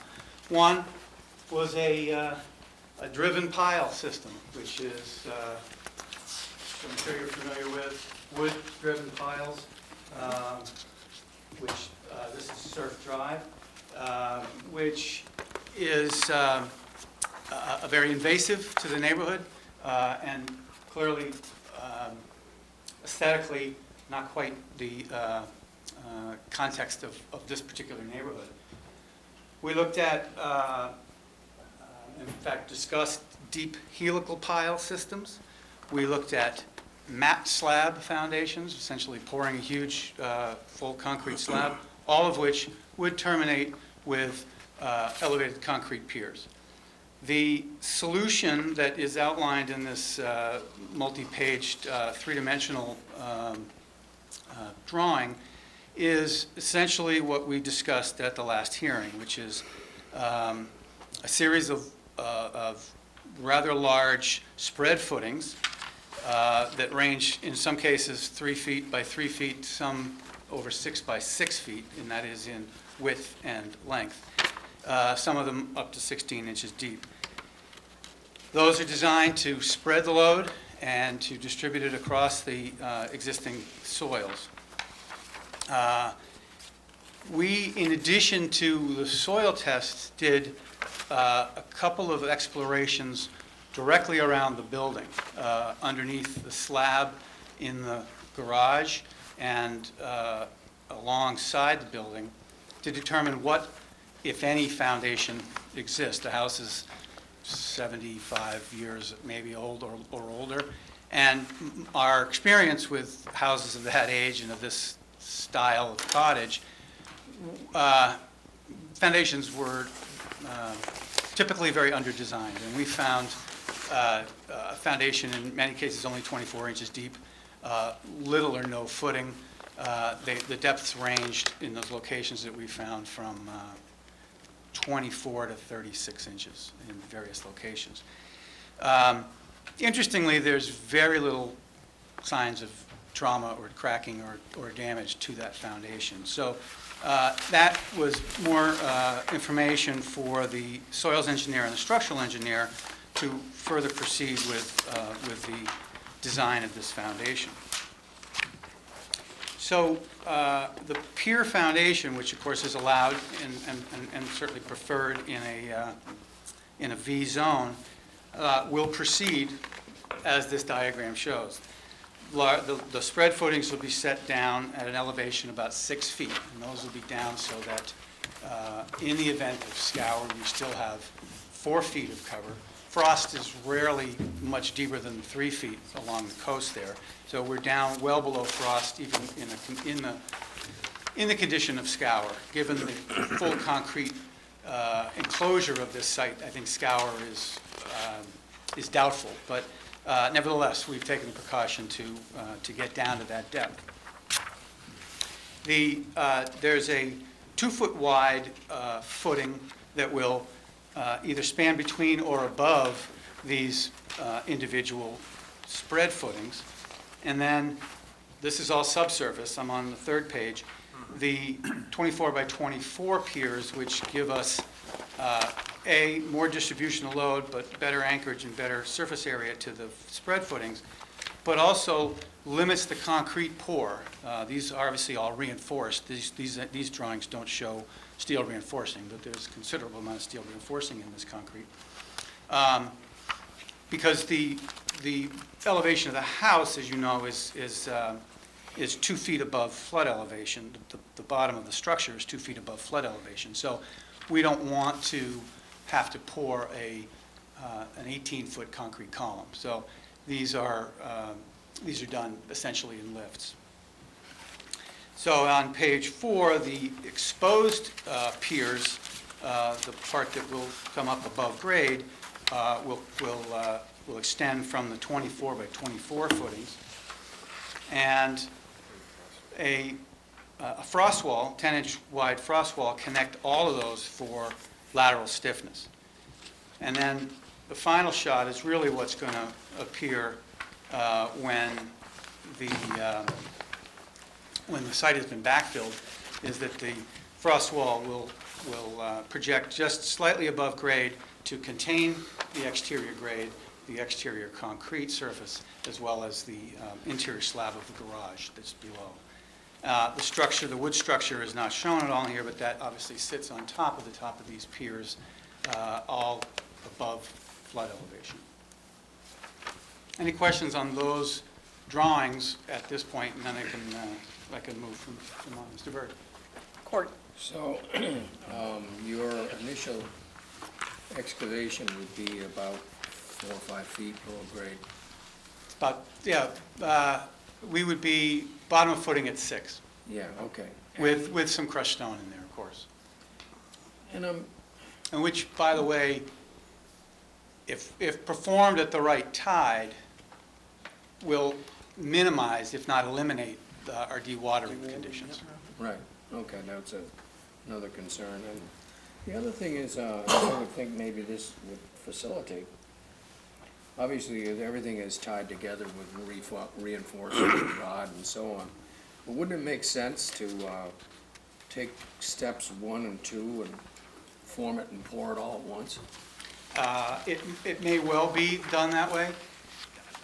I've sort of made this cartoon to indicate the steps. Yeah, I but absolutely. wondered why you weren't doing that. Yeah, I think absolutely it would make a great deal of sense. Yeah, I mean, it's gonna make it stronger. Okay, and then you're putting a 24 by 24 footing pier on top of that, and then the ultimate pier go on top of the 24 by 24. Correct. Okay. Yeah, you really can't pour a monopore on that one. Then it gives you a little play too. Right, to get everything exact, because, Okay, and then, once you get this thing backfilled, you're envisioning putting pouring a slab underneath? yes, Inside that retaining wall that goes around the exterior? correct.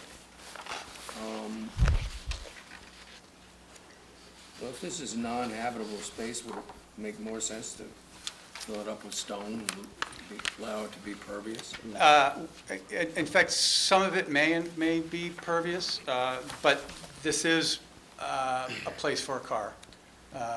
There is the ability to park a car underneath there, so the slab would be better protection, pending some disastrous oil leak, I suppose. But the whole area isn't car, it's just one part. Right. Yeah, that's something we could consider, certainly. Right. So, other than where the car goes, the rest of it could be stone. Sure. I don't have any other questions. I can continue with the rest of my points, or if we want to address this directly, I can, but it's up to you. Well, if there are questions at this point, Absolutely. let's answer them and then we'll Move go on. on. Thanks. I don't know if my question has to go to a future point. Okay, well, I'm going to talk about the exterior perimeter slab, which came up in the last meeting in terms of questions. Oh, I forgot that. She does care, you just haven't Yeah. gotten to it yet. On page number 4, and I like the cartoon, the step-by-step. I'm not in the construction business, I know plants, so this was very helpful to me. Me too. I actually asked Yeah. for this. I thought we were gonna get one. I didn't know we were gonna get Well, a series. you can see how complicated one looks, so I had to Yeah, break it no, into it was steps. interesting. It was good. Yeah, I liked it. Hinged doors on your foundation plan on page 4 of 7. That's after the concrete slab. Oh, that I care about. I- So you can I go with figured what I that. don't care about, and then we'll go back. All right, well, let me go in order of, Well, let me just see, did anybody else have any questions to this point? No questions. You? No. No questions to this, no further questions. We haven't gotten to the, I did want to just show you this, as you're describing this, I don't know if you can see this. I put a check plus on this. I have to admit, it's helpful, and I'm very appreciative about this. well, I realized that when I was trying to explain it, I was getting a glazed look, Well- so I figured, It also, for a little bit of a clarification, every time, if you drive by this site, you're gonna see a lot of steel sticking up in the air till it's all encased. Each one of these tiers, each one of these footings is gonna have massive, thousands of feet of rebar is gonna be in this to be able to comply with the code. It's gonna be a lot, and it's impressive to see the engineering of this. this is commercial grade construction This is, yes, it is. It's, for a very It's small, very- very light house. It's yeah, it's very a bit substantial. over the top, but You're in a nasty area, though. I know we are. And as Neil can attest, who was sleeping when the microburst came through, which wasn't a hurricane, and how impressive that I'm storm not even was. talking about the wind, I'm talking about the waves. Yeah, yeah. So, along the point of waves, what was also not clear, because there's so much information on the site plan, was the area of the concrete that we were proposing to remove because obviously we need to excavate. So, it was drawn on there, but what I've done here is highlighted it in yellow. And these are approximately the line of existing construction joints in the concrete slab that exists there. So the idea was to saw cut along those edges and remove the slab there and excavate. This, as we know, would not be the preferable solution today to cover this bank in concrete, but we've also agreed, I think, that removing it would not be a wise decision either. I mean, removing it and replacing it with pervious material because as water got into that area and leached to the adjacent slabs at the neighbors, those slabs could be undermined and damaged. So the proposal, after excavation is complete and the piers are poured, is that there would be a new sub-slab poured in that area that the slab was currently removed. And I'll make one exception. There are some concrete back here that we're moving. We're trying to get rid of some of this impervious material. So there is a net decrease in impervious during the day. But for this area here, which is essentially a patio right now, there will be a new sub-slab poured, and then an impervious concrete paver laid in to, in fact, flush with the elevation of the existing adjacent slabs. It'll actually give us the ability to level it out so that we're back to the same plane and same elevation as was existing. Did you say pervious? Impervious. Impervious, okay. Yeah, sorry. I may have said pervious, I meant impervious. No, he Concrete- said impervious. Okay, An interlocking- I thought you said pervious, and I was like, what? An interlocking concrete paver Okay. stone. Something a little more tactile than the pure concrete slabs that exist there now. Okay.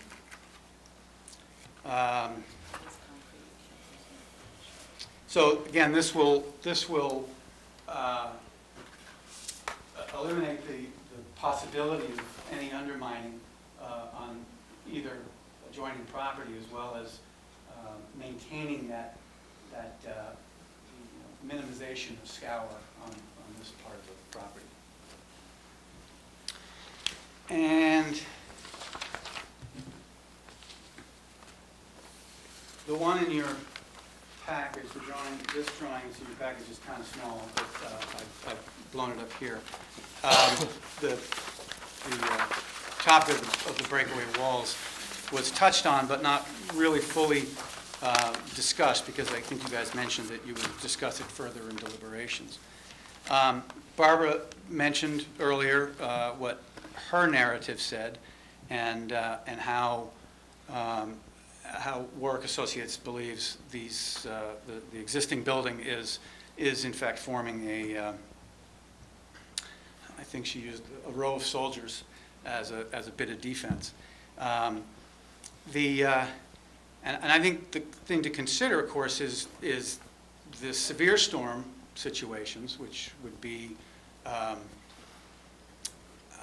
Hurricane Sandy type thing, but also the moderate storm, because in the case here, we've designed this wall not literally as a breakaway wall, and that's obviously one of the Commission's concern, is that the wall, when and if it breaks away, would essentially become debris and/or get lodged under the house and inhibit exactly what it's supposed to be doing, and that is the flow of water. So we followed the guidelines that FEMA has developed, as well as the National Flood Insurance Program, in terms of the requirements for these panels, and they're numerous, as you, I'm sure, well know. And the testing and the results of studies on these walls prove that they do work, and they do not form obstructions when they are properly designed. There is a specific nailing pattern, there's a specific nail size. There is obviously no overlapping panel locations to any vertical pier, so that would lodge it. And the fact is that, and I think Jen was referring to a plan which Page 4. I went out of order here. And they look like they're hinging both ways. They're hinging both ways. They're not hinging this way, they're hinging this way. No, the garage doors. Which ones are you looking at? I'm looking at the ones that I think are near the water. I circled them. Yeah, that's the garage door front. And Oh, that's the front? this is garage.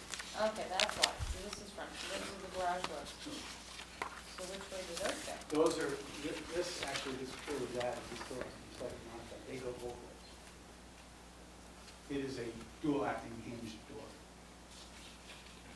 And all the panels want to Okay. perform that way because we have the incoming flood, but we also have the outgoing waters that can be as ferocious. I did some, But on page 6, they look like they're going the other way, so they go both ways?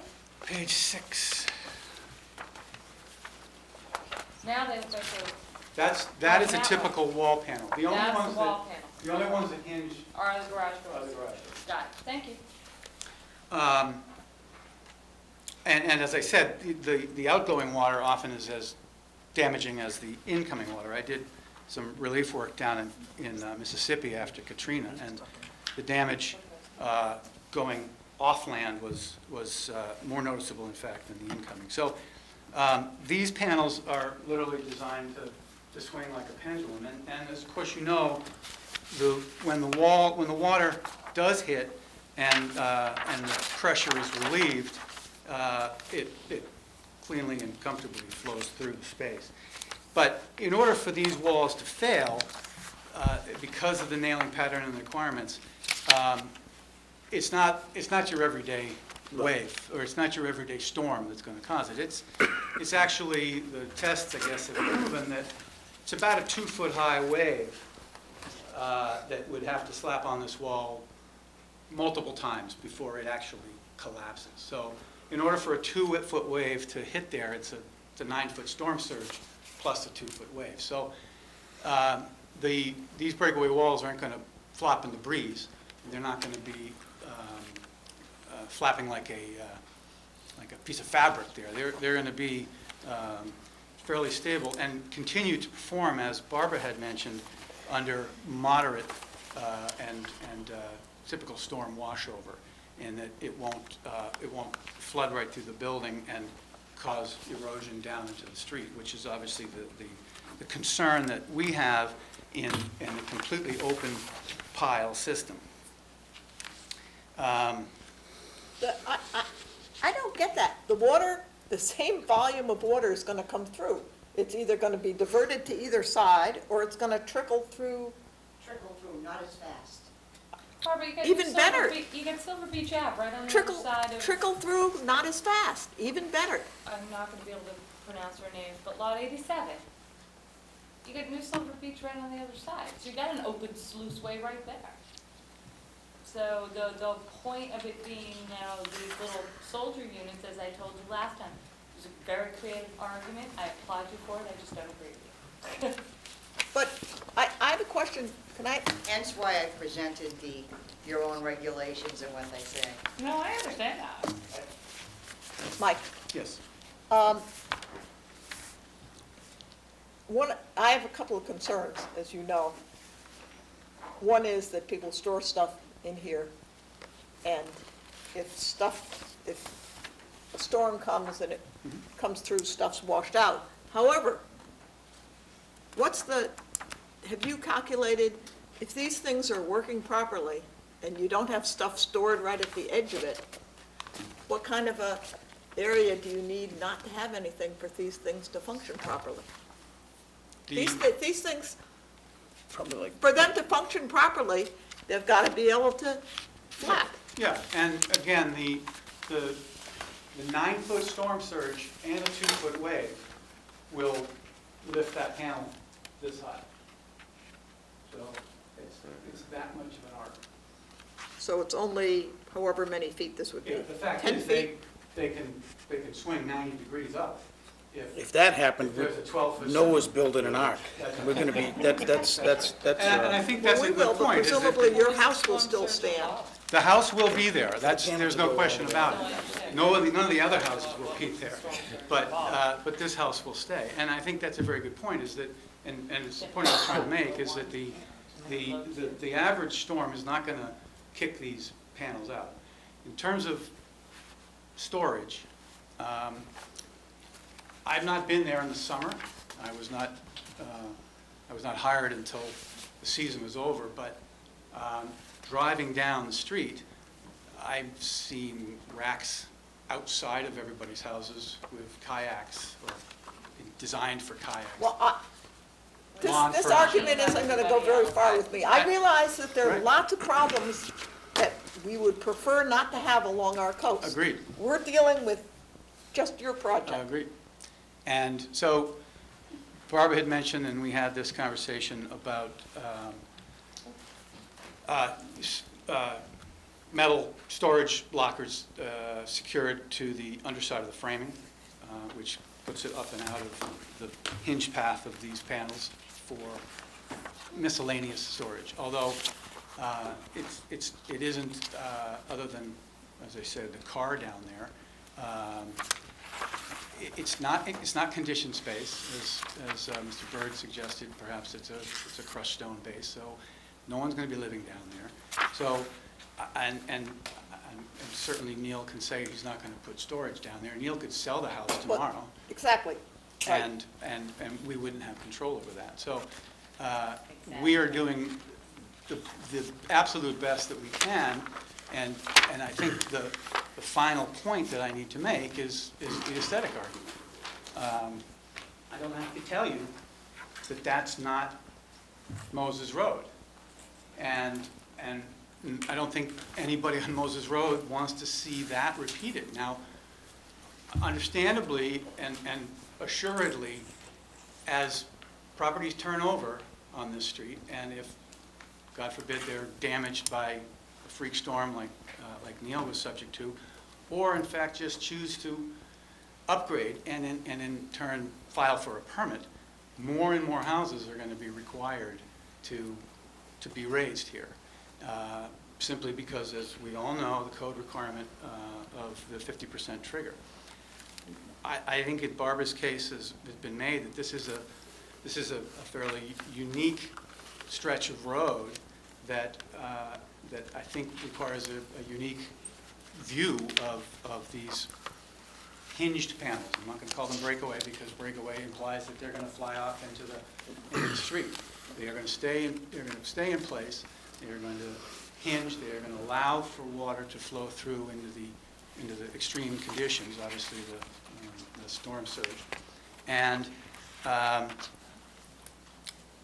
think it's an important consideration that this neighborhood tries to remain aesthetically contextual, that this house stays contextual to the neighborhood, and that it's not an unsightly vision of exposed structure and waste pipes, because that unfortunately is what happens underneath the house. Well, thank you very much. There might be some more questions, Oh, okay. but you can get up. No, I just want to get up. I just wanted to ask if you had at least one, if not two, pieces of correspondence that was sent to us. They're in the record, yeah. Okay, thank you. Yeah, all correspondence are in the record. Thank you very much. And I also wanted to give you, record keeper, this basically alluded to your regulations. Everyone want a copy or just one? I'll be all set. One for the record, Barbara. Okay, thank you.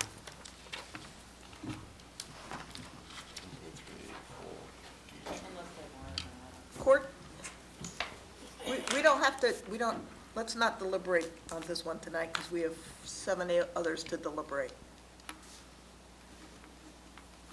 So if that's what you were going to do, save No, it for I deliberation. was only going to say, I have to square away in my own mind the fact that our regulations talk about open piling. And you presented some very nice arguments for, breakaway panels. And we've seen other presentations in front of this commission on other designs of breakaway panels, which are equally as interesting. And as a contractor, I find them compelling, but I have to, in my own mind, square that away with our regulations. The regulations are very clear, and that's going to be the issue in our mind, at least in mine. I think Barbara's, I'm going to give you your own copy. the piece that Barbara had submitted down at the bottom of that page addresses I have my that. regulations. Thank you. Are there any other questions? So, Did you give them the whole reg, Barbara, or just the portions that, The portions that I felt were relevant. that you felt were relevant? Yes, well, Okay, okay, thank you. I actually will have a copy of this. No, Don't take quarters. I just gave her mine, but Don't take quarters. through the chair. You wanna give me a copy of our regulations, fine, you wanna pick and choose the language, then I have to look at it. Yes. Just to clarify what was presented, how this wall will function is as like a snow blower. It has a shear pin. It reaches X amount of force, and that's Good it. analogy. Then it functions as presented.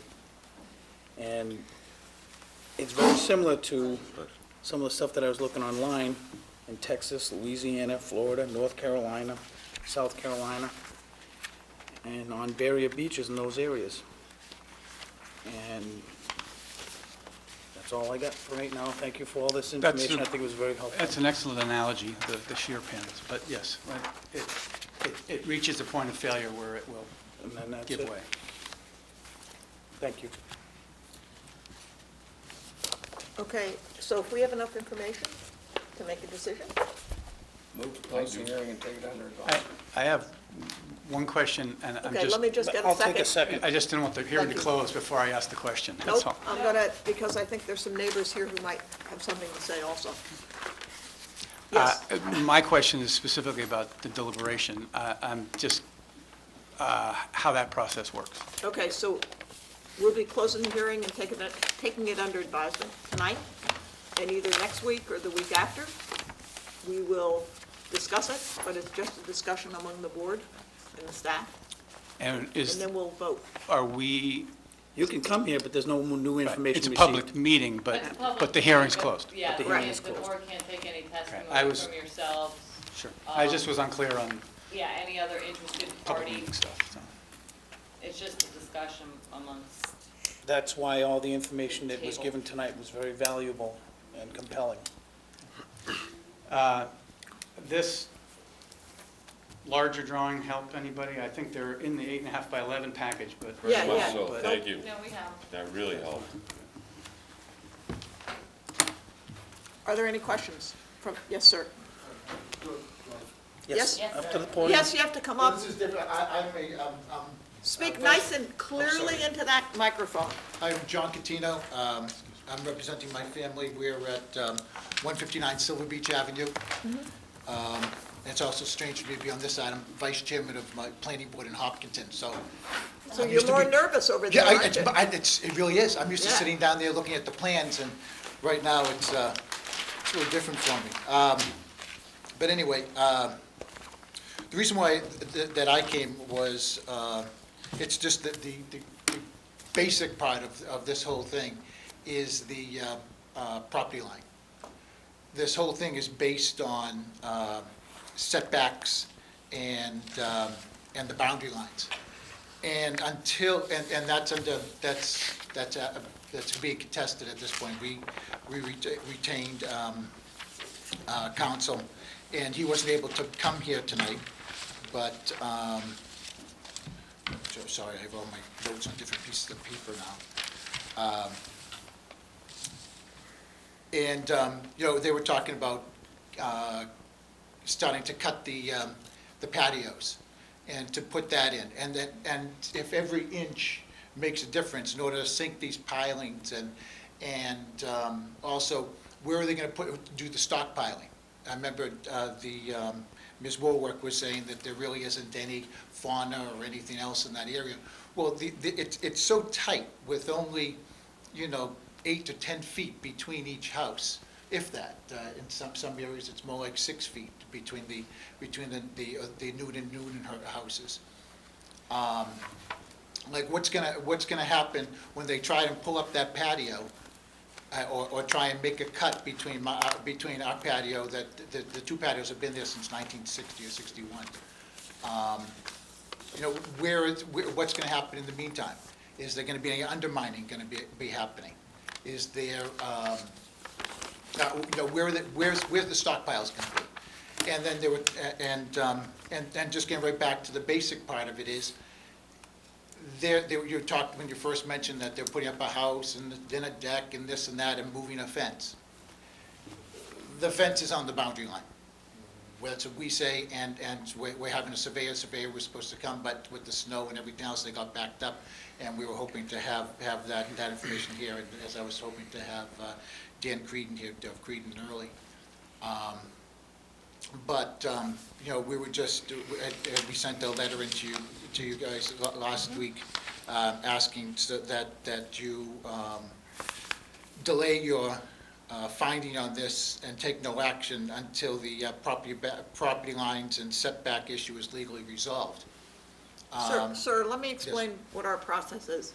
When somebody gives us a stamped certified plan, they're certifying that what's on that, what the information they're giving us to make a decision is correct. Okay. And so when we make a decision, if that's not correct, then you can challenge it.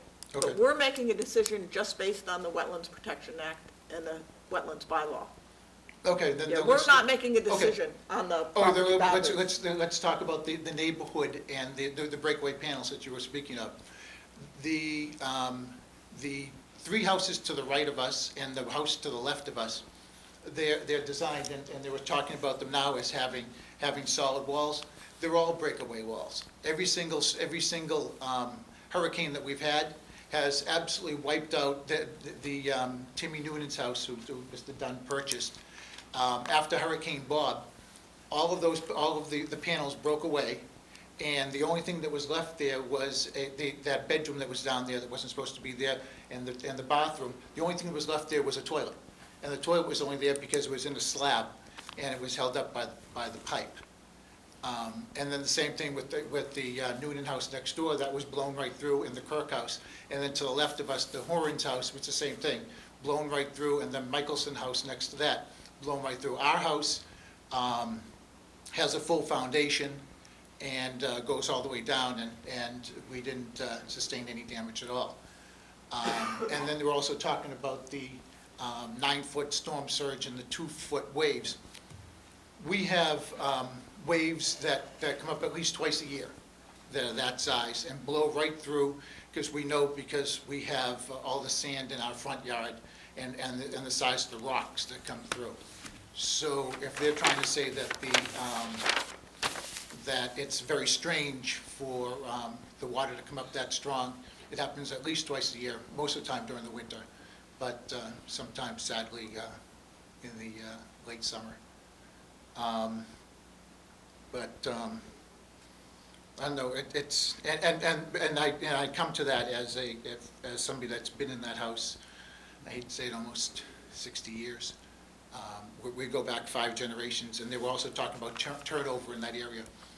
There is no turnover in that area. All of the houses that are on that beachfront stay in the families. Ours is 5 generations. The Noonans, the house next door, is the first one that actually has changed over. The other family, Noonan family, the Kirks that stayed in the family, and even the other 2 have stayed in the same families for at least 3 generations. So the houses don't change over. They aren't raised. They don't get moved.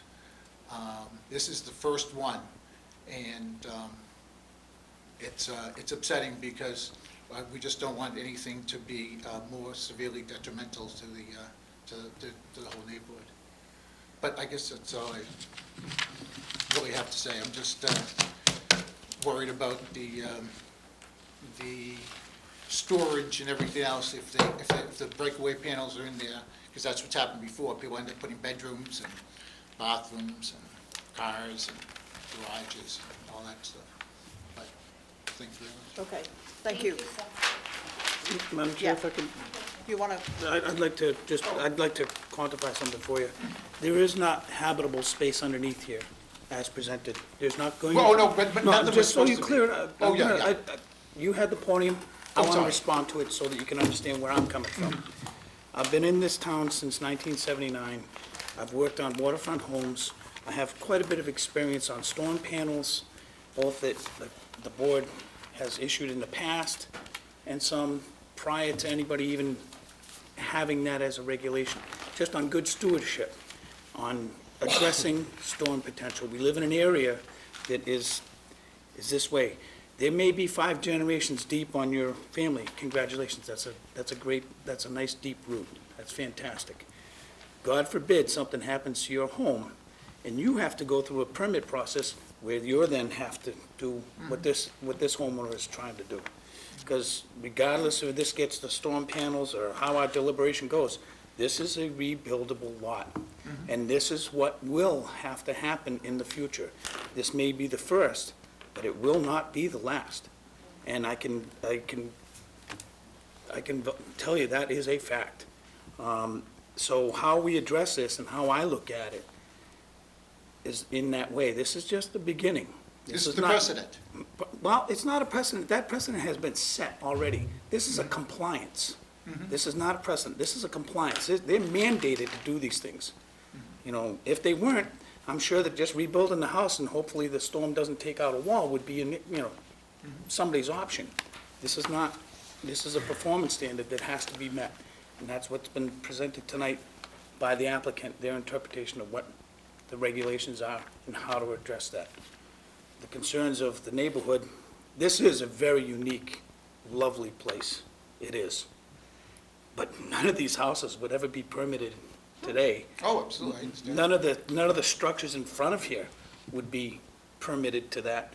And that's where, in my eyes, the unique interpretation of our regulations to fit all this non-conforming, pre-existing happiness, this is not Swift Drive, and this is a developable lot. And I truly appreciate the neighborhood. It's a very tight neighborhood. And, that's why you get to go 5 generations deep, because people like it there. Yeah. And it's, I want to make one more comment, too. The question about where is stuff going to go when they're ripping up the patio and stuff, you asked that. Well, you asked that the last time. Yeah. And, everything's gonna be off-site. yeah, Yeah, along with the water. Tom, if, we all feel this way, but especially Tom is concerned with site management. And that will be in our Yeah, there are order 2 of parking conditions. spaces, basically, it's 2 parking spaces wide, the house. Yes. Right, And then with only a few feet on either side. right, and it'll have to be, the work will have to be staged such as, to minimize any impact to the, it's a tight neighborhood. Yeah, And one of the ones that I made reference to, and with your indulgence, portable toilets, if any, will be secured as to prevent their falling over due to weather or vandalism. That is going to be one of our boilerplates now, and I referred to it as a glorified cat box, and I received a little bit of heat on that. So I would like to say to all our local men and women that service our construction sites with portable toilets, that reference was in lighthearted, and it was not directed at derogatory, because we definitely need them but on all of our sites. Courtney will tell you from experience as director of the Cape Cod Marathon, that those porta potties can go over in the wind, and sometimes they do, even if they're held down with somebody inside. Yes, we did have that case, and she got an award. So, thank Yeah, you. the wind Thank you very much. is an issue, but, one question I have for you before you go. Oh, that's right.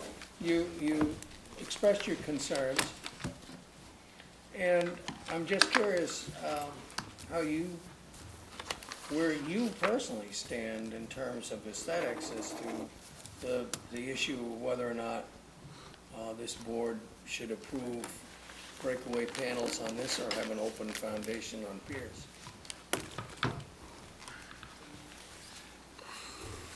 I don't know where I stand on that part. Good answer. He doesn't have to answer. Yeah, no, it's just No. that, You have to I'm answer the question. I'm just concerned that the whole structure may end up being substantially more detrimental to my view shed and everything else by being so much taller And, Well, he has no choice. Yeah, that's not our thing. no, understood that, I know that's on your, Right. this side, that's coming. That's up, pretty too. much- That, I mean, yeah, I'm vice chair of zoning and vice chair of planning, so that would have come before. The only reason I asked that question is that one of the things that we do consider, as our regulations provide for, is aesthetics. Yeah, And the only so thing that, I'm- you know, having it open does keep it from becoming the storage area that when it gets blown out, and even though everybody says, and he said, that, you know, it could be sold, and even if there's metal storage lockers on the top, and everybody knows that metal doesn't hold up down here. When you live on the water, you can't have, you're changing your refrigerator every 3 years, because metal doesn't hold up. But have, you know, once the walls go up, it ends up being the storage area, whether it's livable space or not, you know, but having it open at least keeps it clear and open. Okay, and we'll take that under deliberation. Are there any other? Sir, wait, You're going to come up and identify yourself, please. No, no. thank you. We know who you are, but you have to tell everyone. Thank you. Neil Dunn, owner of 25 Moses Road. It's 2 seconds, just because they made a case as an abutter that they would prefer it to be open. There is correspondence, which Barbara did reference, which is from my other abutter, which is Larry and Luzanne Noonan, who have written a letter. They were not able to make it tonight, that their preference would be for it to be enclosed. They're concerned of looking at the pipes and the view aesthetic, the ability to see right through to the water from the street, from a privacy perspective, et cetera. So I just wanted, as multiple abutters, that there's other perspectives other than what was represented Right, every here. time there are abutters issues, there may or may not be opinions expressed, but there are always opinions on both sides. Of course, and I just wanted to say that it had been submitted Right. in the record. Thank you. Sir, Well, if I may, through the chair, to clarify, I really. you don't, 1 second, this gentleman's up first. Oh, sorry, I just. My name's Chris Harris. I live in the neighborhood. Chris, you have to speak nice and Thank you. clearly into that. My name's Chris Harris. I live in the neighborhood.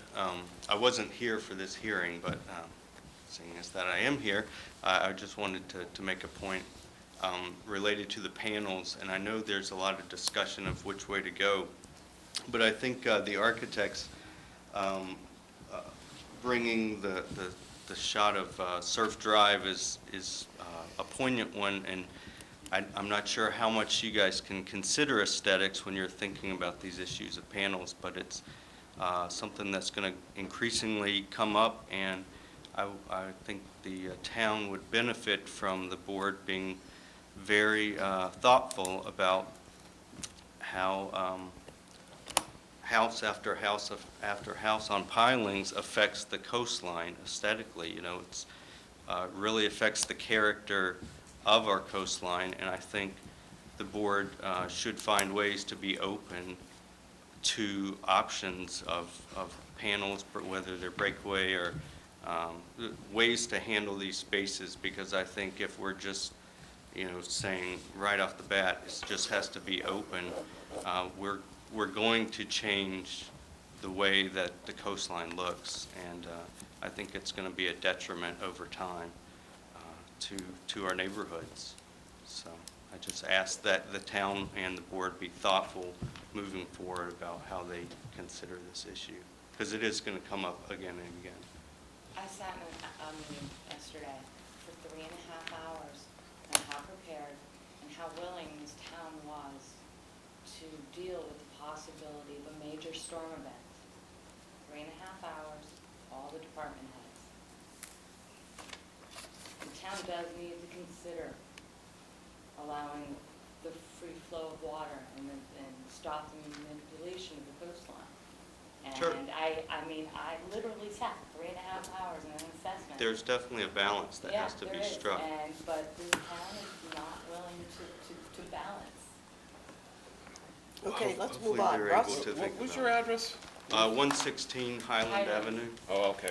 Yeah, Thanks. thank you. Thank you, Chris. Okay, any other comments?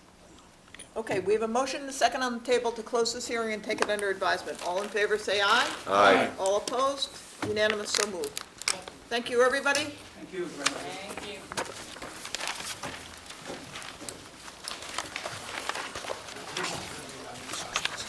Oh, yes, it is. It is.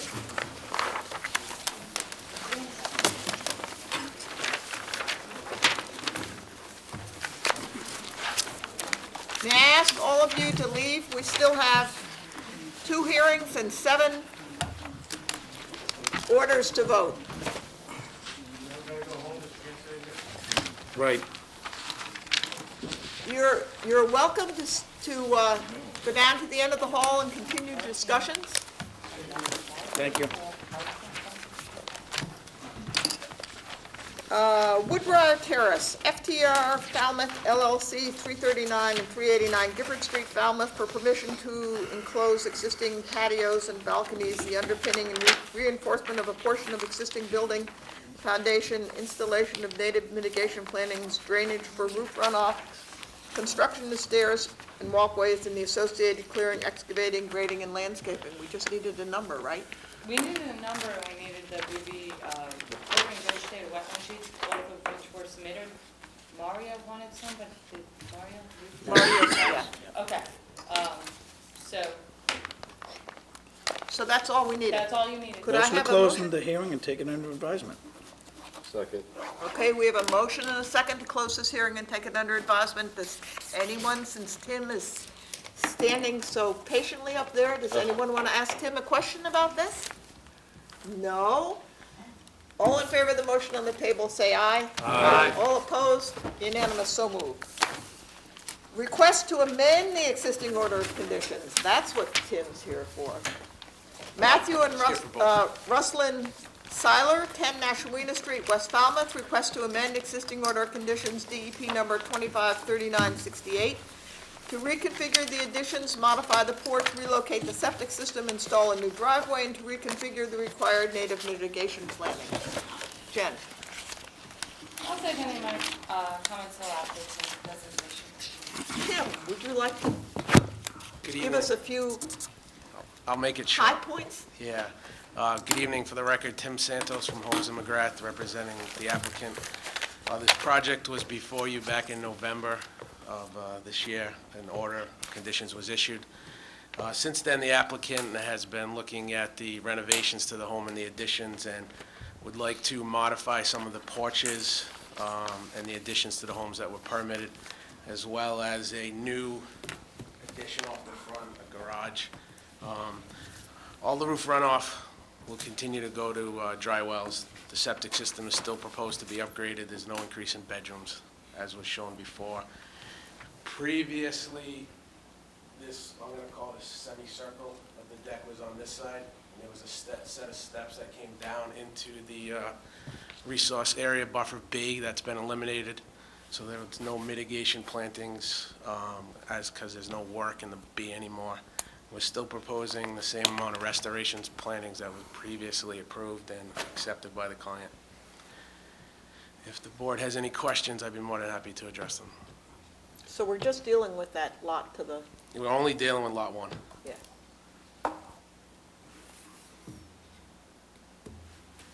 Any questions? Refresh my memory. When we Well, there was a lot 1 and lot 2. did two, well, that's what I'm getting back Yeah, to. this is number 10, this is lot one. Yeah, the other one was This is 0. number 0, Yeah. this is lot 2. There were 2 separate order conditions issued, one for the renovations and additions to lot 1, and lot 2 was an order of conditions to construct a new home. Yeah. And how did, on lot one, how did this change the percent of,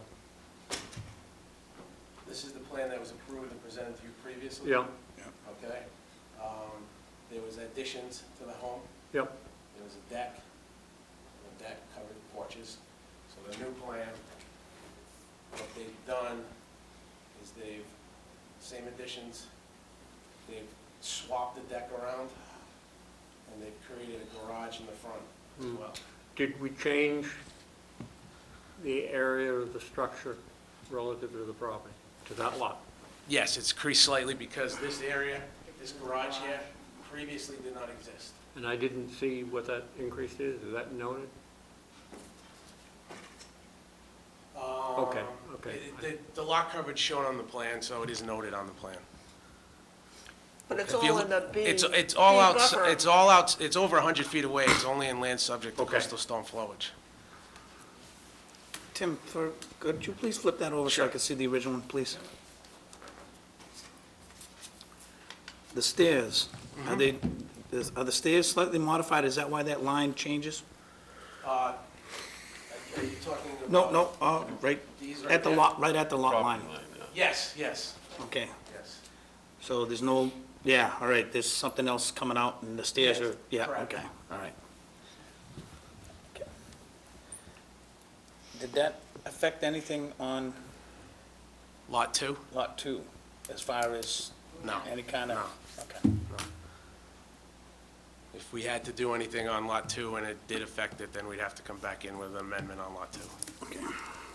Move to close and take it under advisement. Second. Fine, meets everything. Any other questions? Okay, all in favor of the motion on the table, which is to close the hearing and take it under advisement, say aye. Aye. All opposed? Unanimous, so moved. Have a nice weekend. Have a nice weekend, it's been very enjoyable tonight. Bye. We'd love to see you, Tim. You ought to come more often. See you next week. Why are you here next week, Tim? No, Sean, yep.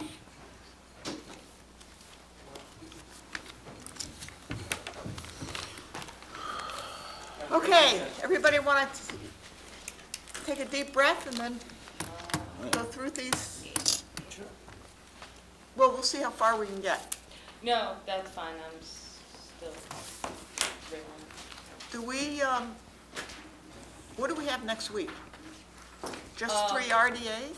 It looked like we had no, You have 2 RDAs, 1 amended, review the plan for Eel Pond Realty Trust, which is the Woods Hole Markets plan.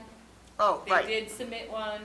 Mr. McGrath was the engineer that submitted the plans. They were going to submit, they submitted 4, they were going to submit new ones, and then he told me today he's going to increase the capacity of it, so. The capacity of the Of dry the well? dry well, so Okay. I should be getting new plans on that for you guys to review next week, and then just discuss the proposed revisions to FWR 10.38. So they need to get those advertised so we can get those voted. And I asked for all comments to be in by the 5th. Okay, so maybe we'll see how far we can get today. We don't have That's to get them fine. all done, That's fine. because it sounds like we'll have more time. This today took longer than we thought. Yes, it did. Longer than expected. All right, 663 Minot Road. I have some, Well, right, I have some comments on this. okay. The first is, despite what Matt told us, he can't expand that seawall. FWR 10.383B4 specifically says in a velocity zone, you cannot increase the footprint and the size of a coastal engineering structure. So I think, in addition to saying he can only rebuild as to what the license says, in the footprint of the license, I think a new plan should come in before he gets started, so that there's no confusion with the contractor. That would be a way to avoid it. And the second comment I have on that was his, I have it, 25, how many did he say? The vertical one. wall in the velocity zone, yeah, that one, which he has is, how much? 125. It still falls within that 10.383B4. Can't increase the size of. Well, right, except he's, well, and you want to talk about this too. What he's proposing to do is take this concrete wall down, Yeah, and I said, that's there, and you can take the volume of that and put it in that pink area, but no Can't add more. to it. But you can't add to it. Right. So that has to be in the plan too. He has to come back and say what the volume he's going to remove is, and then what volume is gonna be put back. Well, do you need a motion to do that? No, No, that'll be in No, the, we're that'll just be a discussing it. condition. Continue it again? Oh, and- take the and volume make out of the another- pink area. no, we've already closed it. Yeah, So, in the order that Jen will write up, she'll specify what we're saying has to be done. Okay. And both those things have to come back in You'll get a new plan to review, We have to get a new plan before they can do anything. and the board will review the new plan. Right. But other than that, Board to review. were you not on, you were on that I one? was on them, yeah. Yeah.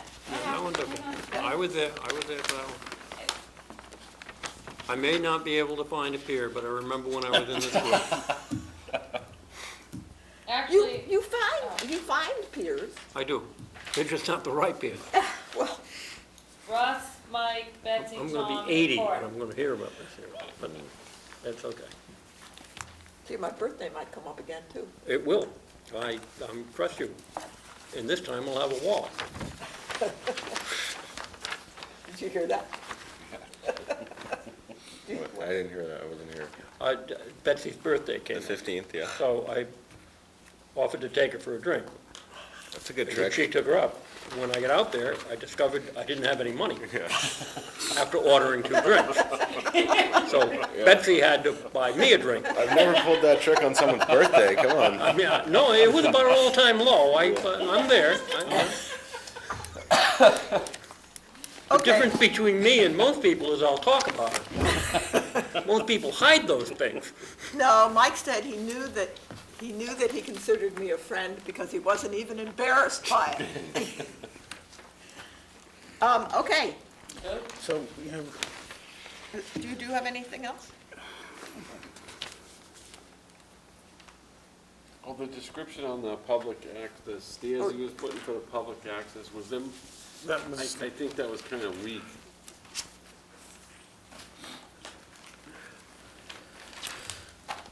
I was told it was basically 2 well-placed rocks. Well, what does that mean?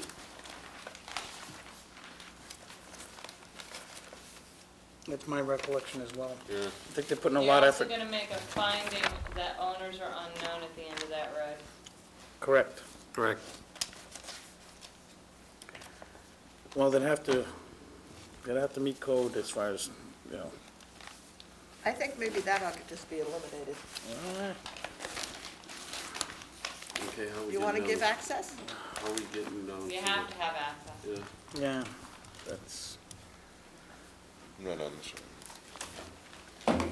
it is a little bit of a, Why can't they have access from over here? Why do they have to get up there? because it's Oh, I that's a see what pretty you're saying, existing, 'cause they wanted to build existing those other path. steps in that. Yeah. It's all open over across here, too. This isn't there's nobody on that lot.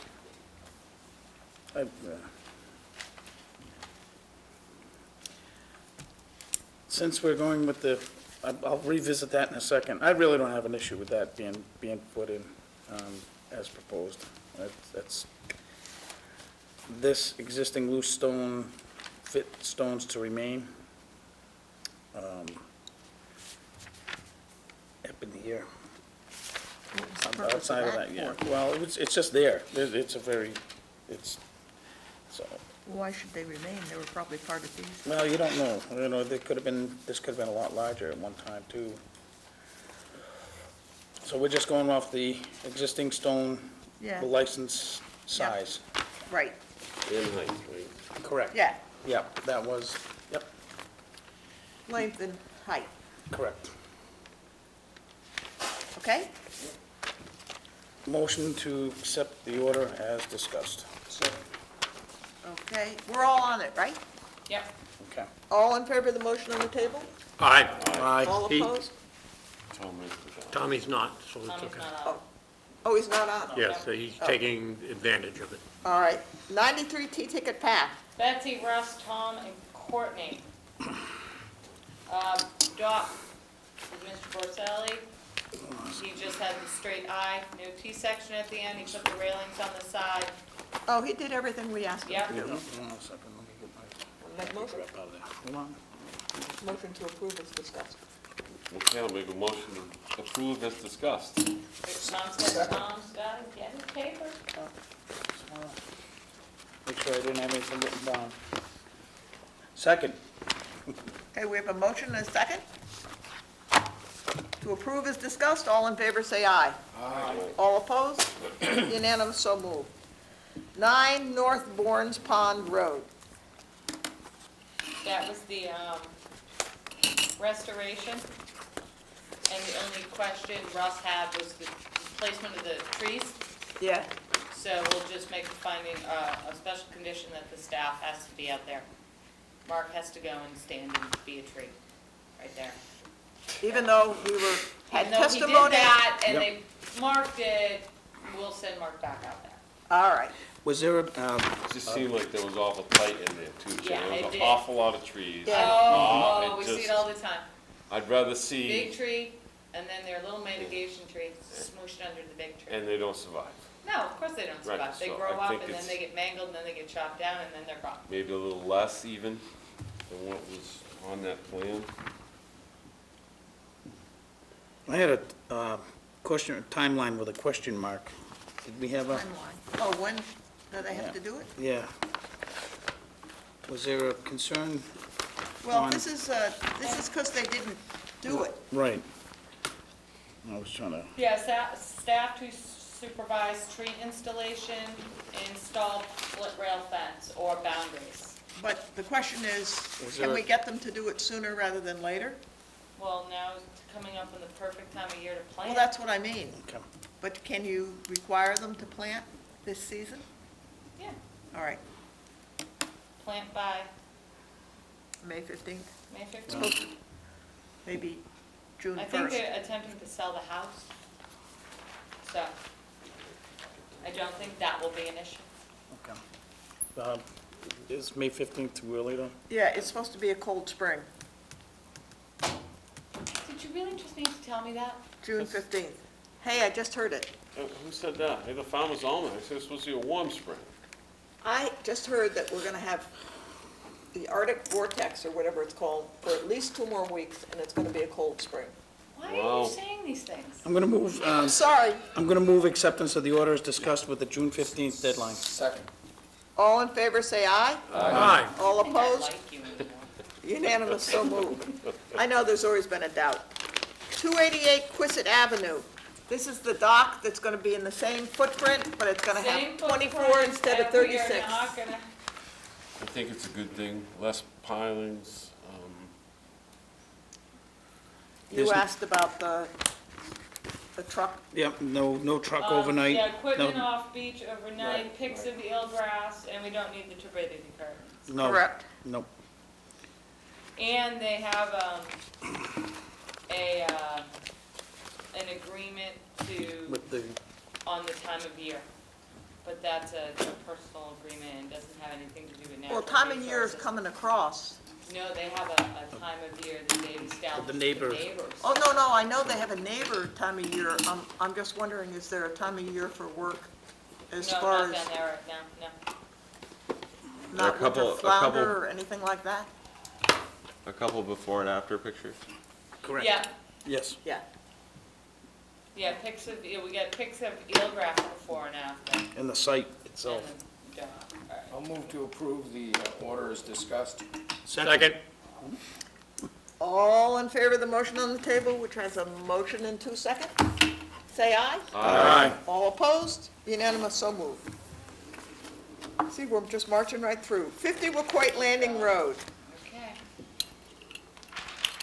That was Mr. Borselli's project, the raise and rebuild. And I think he did address everything the board. We had some planting Right. issues that he addressed. addressed.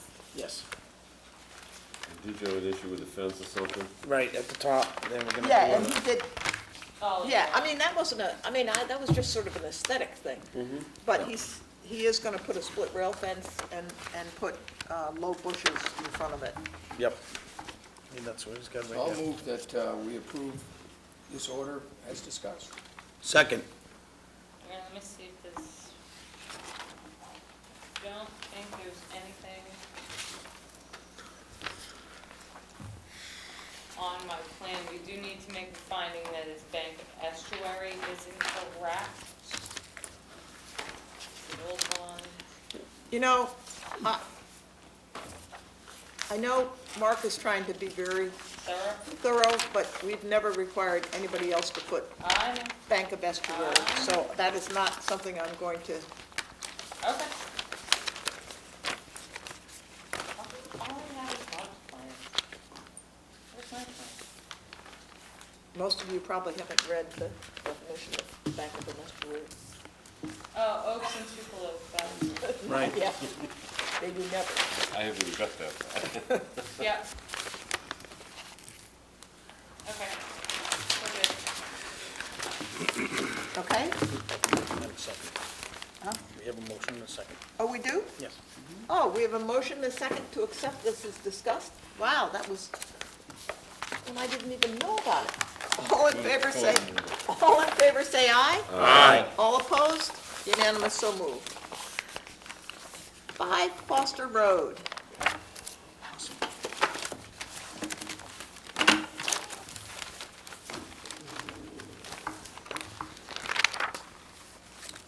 This is the fence one, right? Yeah. The rope and pilings. Yeah.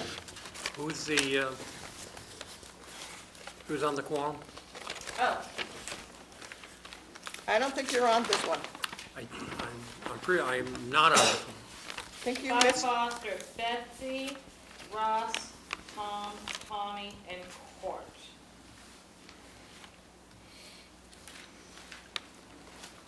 Were you not here last week, Mike?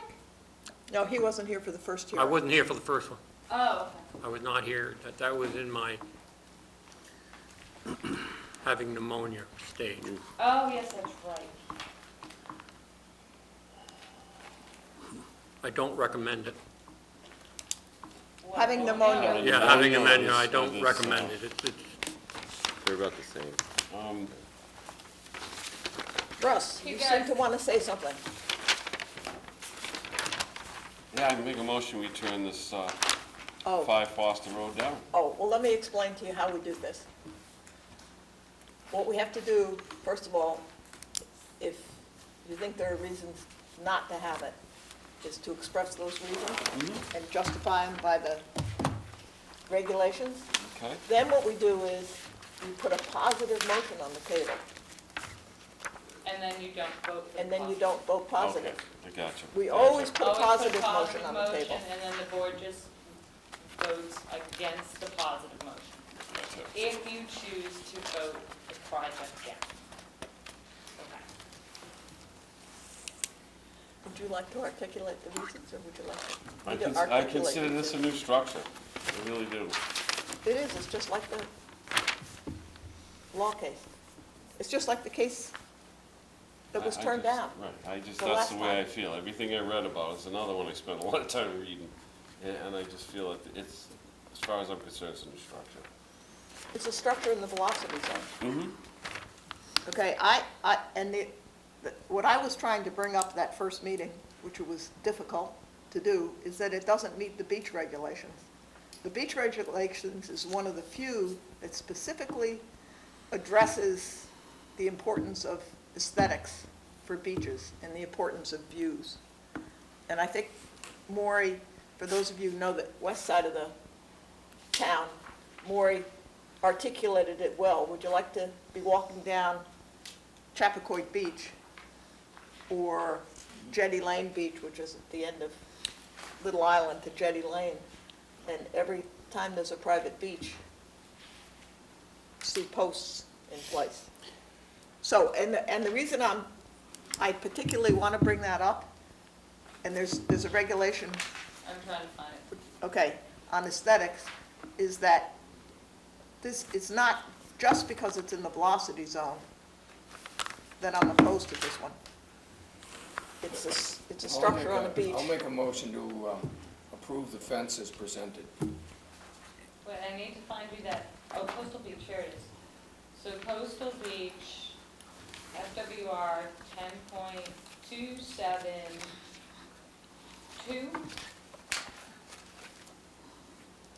E. No, 2E? Yeah.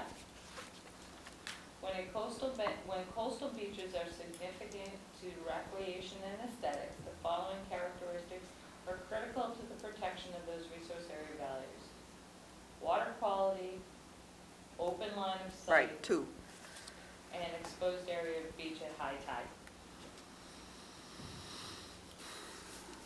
Well, I'll step in it.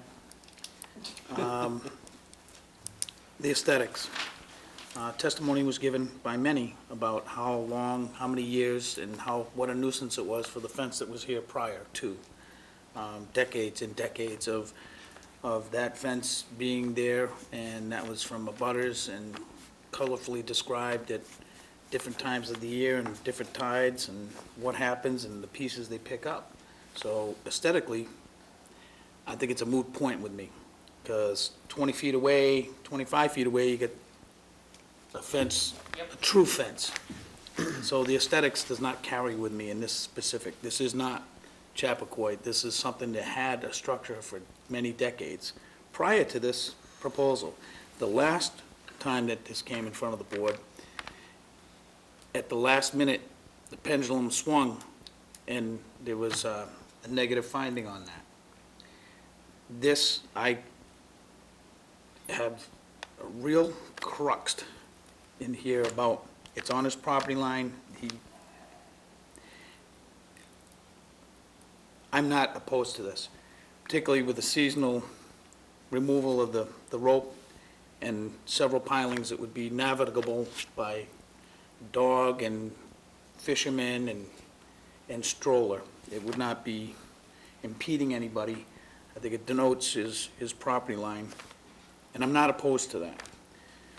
Particularly, again, with the aesthetics, looking at what's in the water line at low tide. So that's how I feel about it. I think that it is not the same proposal as what once was, that it is different, that it has a different component, a removable piece of line. It was an attempt, and it's denoting his property line. It's now on his property line. You know, wherever it ended up in the past is the past, but it historically was in that general area. And that's how I feel about it. Okay, can I just comment on your Sure. comment? Sure. And that is, just because there is a lot of stuff in the water there now, but that doesn't mean there's always going to be stuff in the water.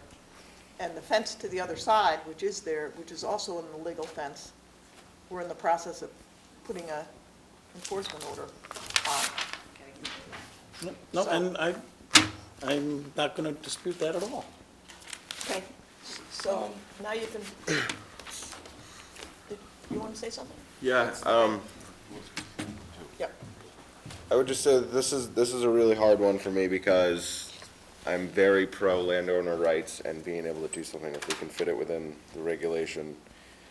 But on the other hand, like some of the public said, that if you get these, you know, if one person puts it in and we say it's okay aesthetically, when I think we could vote it down and stay within the regulations, I think we could really have a lot of latitude on this.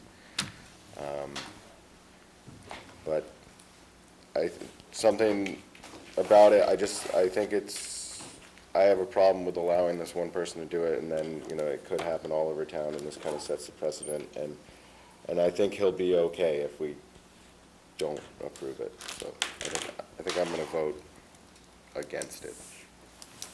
Court? I'll restate my motion, which is to approve as presented. We have a second? Second. Okay. So the motion is to approve it as presented. All in favor, say aye. All opposed? I was supposed to say aye, I'm sorry about I that. was just gonna say. Sorry about that, Okay, so that's just for the record. Tom, yes. Courtney, Betsy, Russ, Tommy, no. Okay. Okay, now we have, as long as everybody's still kind of rolling, let's do E. And just to get this one started, I just want to remind everyone that when this house was first built, which was 1980, the order of conditions has a special condition that says, the proposed buildings are within 100 feet landward of the top of the coastal bank. Section 33.7 of the Wetlands Regulations promulgated under GL, is that general law? Chapter 131, Section 40, requires that no coastal engineering structure such as a bulkhead, revetment, seawall, or groin shall be permitted on an eroding coastal bank or beach at any time in the future to protect the project allowed by this order of conditions. I just want to give you that background. That's 1980 Okay. on this piece of land. Can I read that? Yeah. This is, It's a provision So- in the Wetlands Protection Act regulations, right?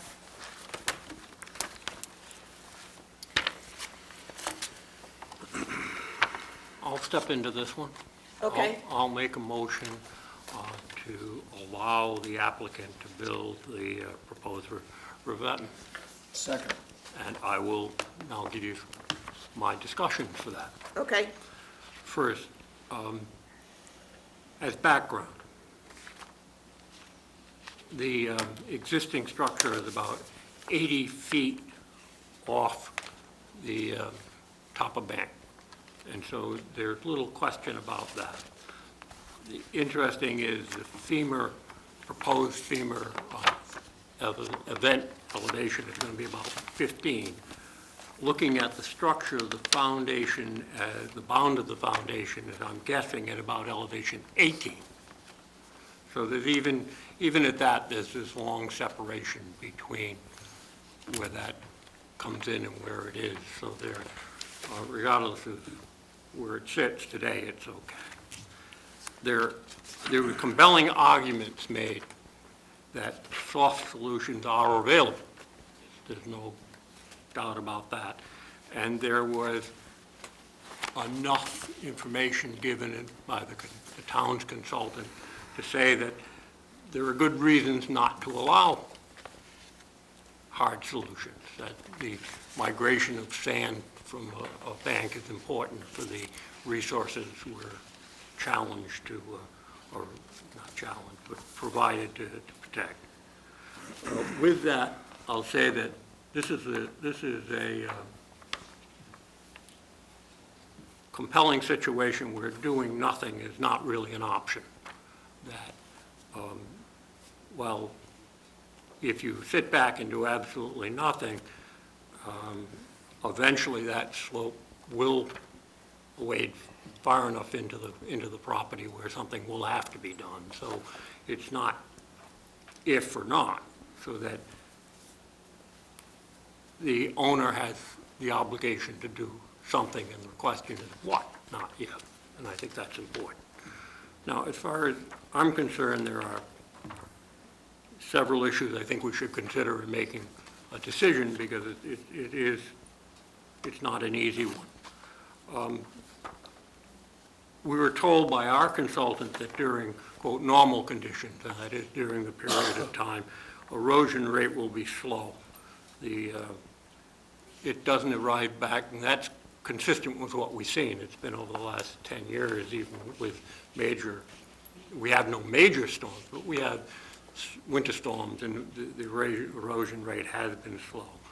And going with that, the length of the property being something like 125 feet, physically the amount of sand that is migrating from that bank into Gray Pond is relatively small.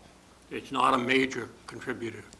I know that you talk about significant, but it is not a major point.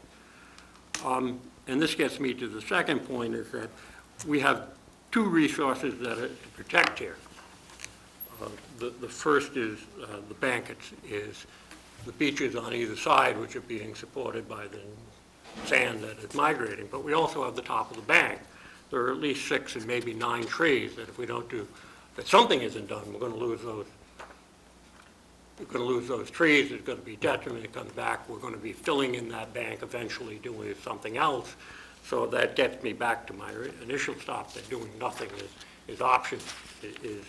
is not an option. So we got to weigh 2 events. One is the top of that bank and what's going to happen to it, and 2 is the sediments along the side. All options, all solutions will require some kind of maintenance. There is no structure you're going to put out there. If you put in the rolls or a soft solution as a way to come back, you're going to go back at some time. Rebuild those, we know that from testimony and from common sense. You're putting in something that erodes, the wave is going to come into it where it is. In my mind, the soft solution requires more maintenance. You've got to go back on a more regular basis. You're going across, and we never like people driving across beaches. They're going to come back the form the hard solution doesn't. And we have a problem, I think, in that the soft solution, regardless of how much maintenance you put into it, in the right storm, it's going to go away. We haven't observed a storm since, Carol, since it's been a Hurricane 2 or 3. We're saying the elevation's at 15. Sometime in that storm, when you're coming through, you're going to have major erosion on that beach. That soft solution is going to go away, not imminently, but that event happens, it is going to go away. 4, in developing the regulation, part of it was clearly the migration of the sand and how important they are to the environment, and I accept that. But there was also the issue that at the end of a hard solution, you get all this scour around the edges. That when you stop your property, you may be taking your problem and transferring it to the person next door. And that's always part of the thinking behind this. And just purely following the regulations, as the town should, and as they did, we exacerbated the problem on the applicant's problem. We let 2 hard structures go on either end, and we get refraction coming off those walls, and his property is seeing erosion that he wouldn't have seen if those 2 walls weren't built. I'm not saying we were right in letting them build, but there's been that action has exacerbated the problem. Then the last one, or not last, I'm getting there, point 5. It's not just this applicant who has a problem. It's either person on edge of them. If this isn't corrected, those walls are going away. And if you go down, even in the last 2 or 3 months, the east end of his property, the west end of the abutter's property, that existing is moving more than it was even before. The boulders have moved, that's going on. It's something, no matter what we do, somebody's going to be coming before us to stop those from coming back. And that gets me back to the point of where you go. And the last one, my last point is,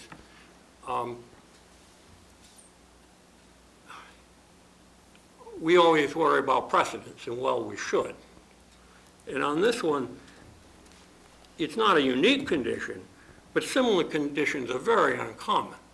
They just don't exist. Here you have our applicant's engineer described it as a gap. And I don't know if that's the right word or not, but on either end of this, the solution has been in, it knows, and now we have this condition comes in so that if we allow this, we're not opening a can of worms. There's just not that many of those, and we have to do it. And I think the benefits of this are strong enough that if we find another 2 that fit this in the town, so what? We're giving them, that person, the right to come back. And I'm back to why I think there are advantages to the environment, what we're there to protect. By allowing this variation, this hard solution where normally we say a soft solution to it. And that's my pitch for those 6 reasons. Madam Chairman, I'll only comment that the gap thing, Mike, is not unique. If you go up and down Eel River East, Eel River West, in any of the ponds, you're going to see seawalls maybe not revetments, but seawalls on this property, not a seawall on that property, a seawall on this property, a revetment on that property. So it's not as unique as you think if you spend a lot of time going up and down some of the big. On single property? Yeah. Especially Eel River East and West. So I want to follow up on that. And then you also have another one coming back before you in like 3 weeks. So my comment is just, it's not as unique. So I want to follow up on that, and I want to start about, what I call these properties 1, 2, and 3, okay, because that's all that's before us. 1 and 3 have walls. They were given orders of conditions. They applied for them. They met the standards. They were grandfathered structures. They were given walls. 1 and 3 are entitled to come back to us to ask to maintain those walls. And you're right, they are going to need to be maintained, and maintaining includes doing tiebacks. And that's not an unusual request. What would you say, we have 1 or 2 a year where people come for tiebacks in Right, similar that's part of situations? that's part of what I refer to as maintenance. Right. We're going to have maintenance on anything that's done, whether it's Right, drinking. and I wouldn't be surprised to see 1 or 3 coming back at some point to Sure. ask for that. I just want to go back to sort of obviously I wasn't here, I was in the Virgin Islands at the time, or finishing up at UCLA at the time. But at the time, the state regulations were changed. I just want to go back to sort of the philosophy there. There used to be a lot of hard armoring done, as all of you have lived in Massachusetts a long time know. There's a lot of money given by the Army Corps of Engineers to do hard armoring. And now it seems sort of intuitive what all the problems that it caused was. But at the time, it seemed like it was a good solution. But I think the state recognized that the coastal geology had gotten advanced to a point where they recognized the danger of these hard solutions. And so that's why if these and let me just, is that 10:30? Yes. Yes. That's why coastal banks that supply sediment to coastal beaches, coastal dunes, and barrier beaches are per se significant to storm damage prevention. And it doesn't say a significant amount has to erode into the system. It says that the system is dependent on erosion, even if it's small amounts from 100, 150 feet, areas of the coast. And to answer Mr. Kirk's question about where does the sand go, it's like asking where does a molecule of water go in 100 years? You can't answer that question. It goes into the system. It goes into the sediment flow.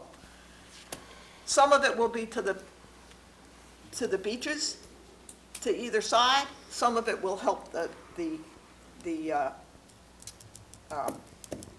Quahog Flats. Some of it will help as sea level rises. Some of it may get washed out in a big storm and end up on barrier beaches or in dunes. We don't know where individual grains of sediment are going to go. 1 and 3 can come back to maintain their walls.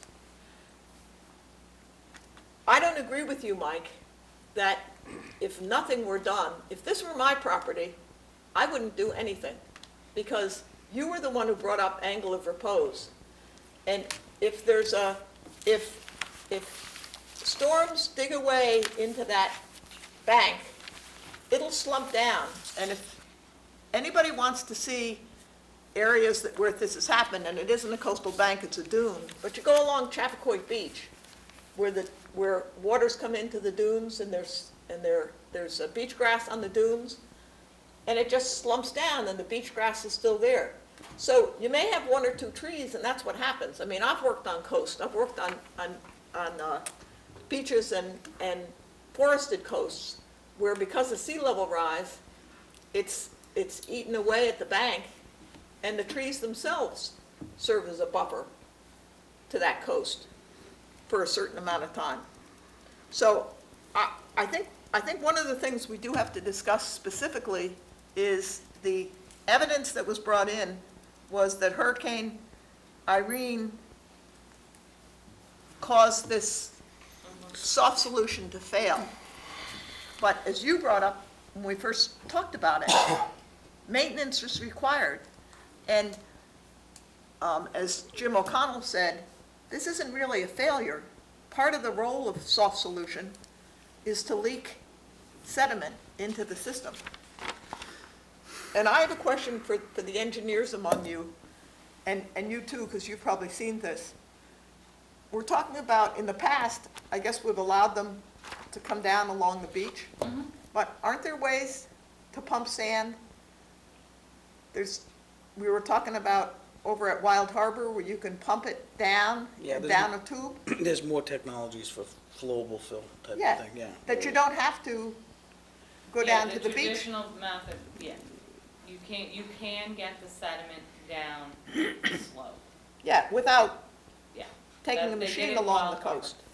I don't know what the price point on it would be or how competitive it would be comparatively. You know, it may be, you know, I don't know what the Well, numbers that's would be on that. that's for a homeowner Yes, that's to why make that economic determination. Court? Yeah, two things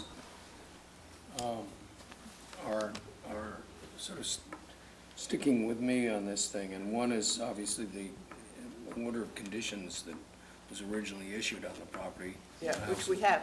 Yeah. Oh, the 1980, but we also have the, 1981, that was 35 years ago. this is the one from just now. Specifically, specifically discussed about, and cited the fact that there could be no hard armoring of that. Right, and that's why then- the state did that. Yeah, then or at any time in the future. So that's something, I don't think we can undo something like that lightly, particularly when the regulations provide for no hard solutions on, you can maintain what you have, but not no new ones. And the other part of this is,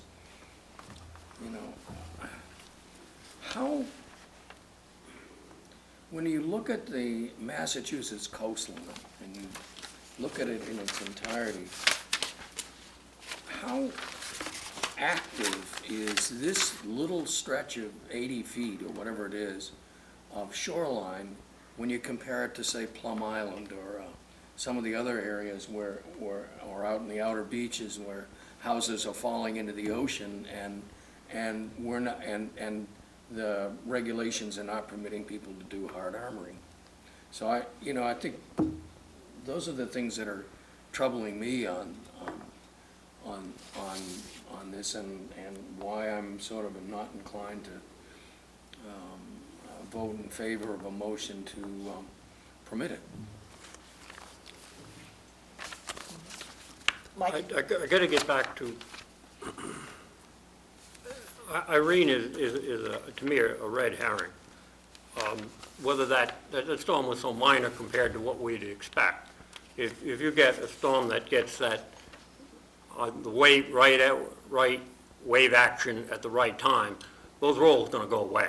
I mean, there's no question about that. And then the question is when that occurs, how much more pounding it gets and just how much damage it does do. So, I mean, this issue of whether these things just naturally decaying or this little event occurred, to me, isn't as important.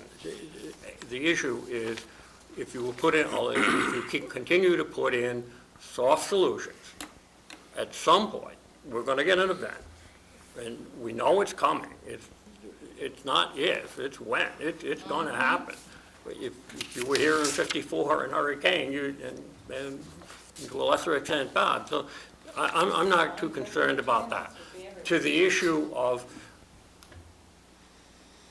we're turning over a previous, I'm very sensitive to that. I think we owe it to everybody to have a thoughtful discussion about this, and that's what we're doing. And I don't think it's as slam dunk as you might think in my own mind. I just don't see it that way. So I took it upon myself to put it the side of the argument from as best as I could hear it, and that's what I'm doing. And by the way, I'm a type A personality, and the idea of, I got a problem sitting at my property that has to be addressed, and I'm gonna wait until there's a storm that makes it, so I have to do more, I have a hard time with that. That comes at me and I can understand where the applicant is coming from. I want to do something proactively that I can argue is almost a wash for the environment.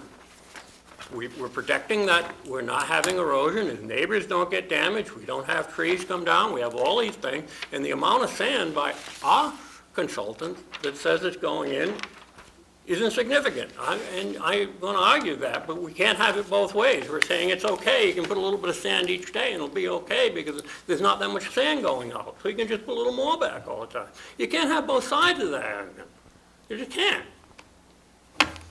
As the personality you are, Mike, would you buy a property and allow somebody to put a condition like that on it and accept it?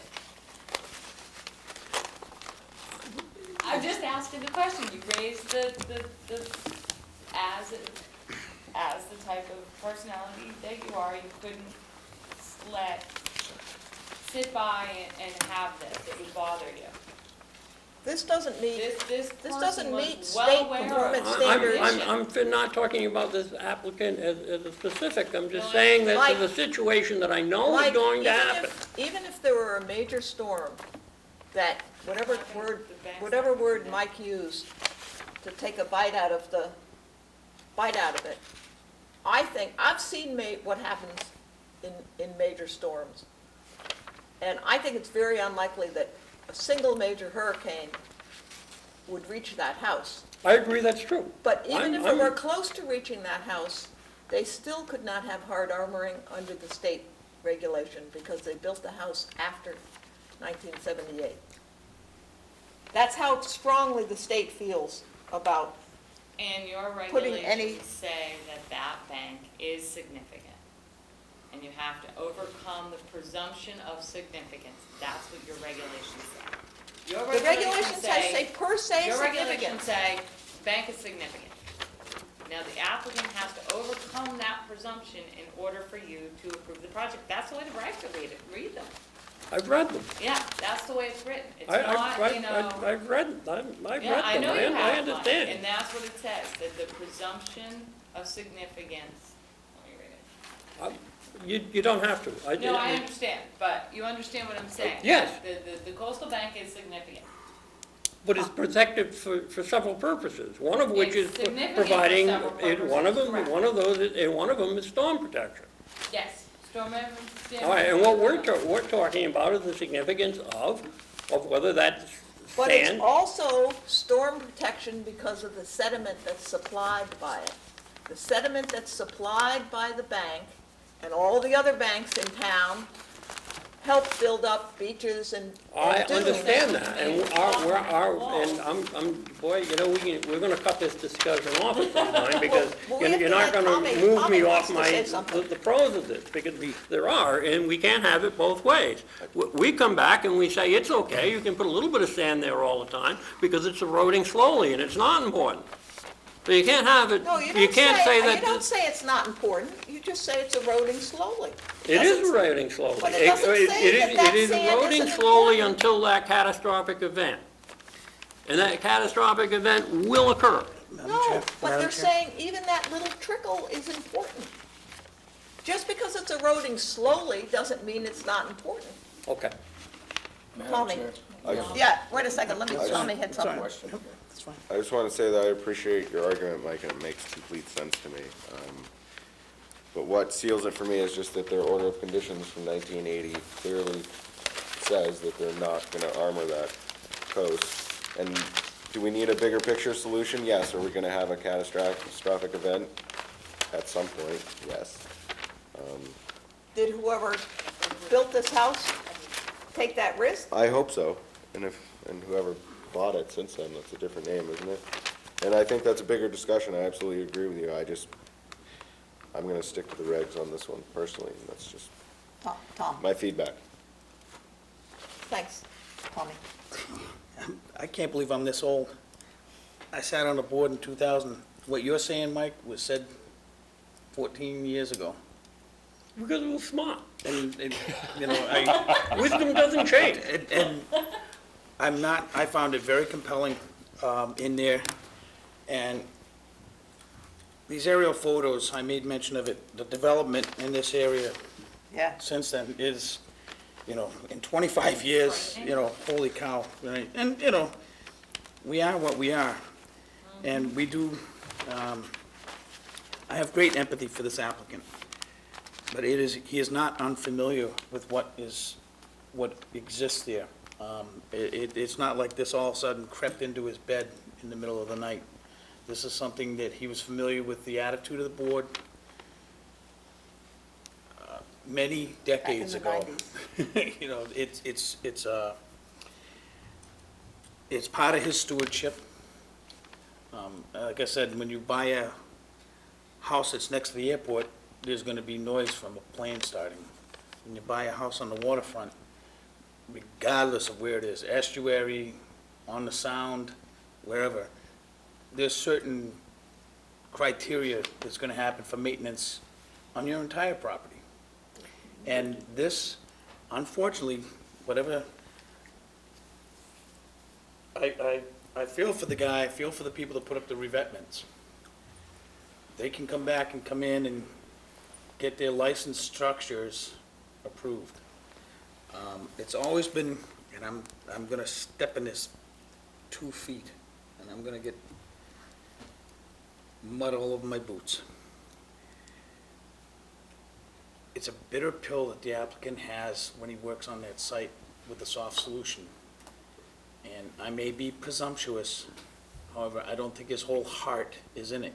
I know his budget is, and the intent is there, but I think that with as creative as we can be with things and maintenance, and see, I'm gonna get somebody to kick me.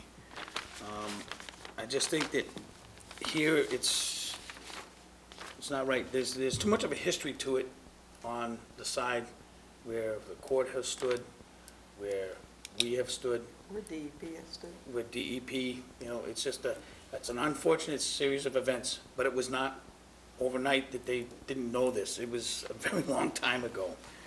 And if you were here 14 years ago and you heard Jude Wilbur give a very compelling description about the waterfront and such, you are a very eloquent speaker, and I do appreciate your points as you bring that information forward. And it tugs at me, but unfortunately, in this circumstance, it's not going to pull hard enough for me to sway from what this board has historically took as a position on this particular lot. Not that in the future that there couldn't be something other than this, other places, but on this one lot, it just goes way too deep. Okay, I just want to make, I think we're almost ready for a vote. I just want to make one more comment.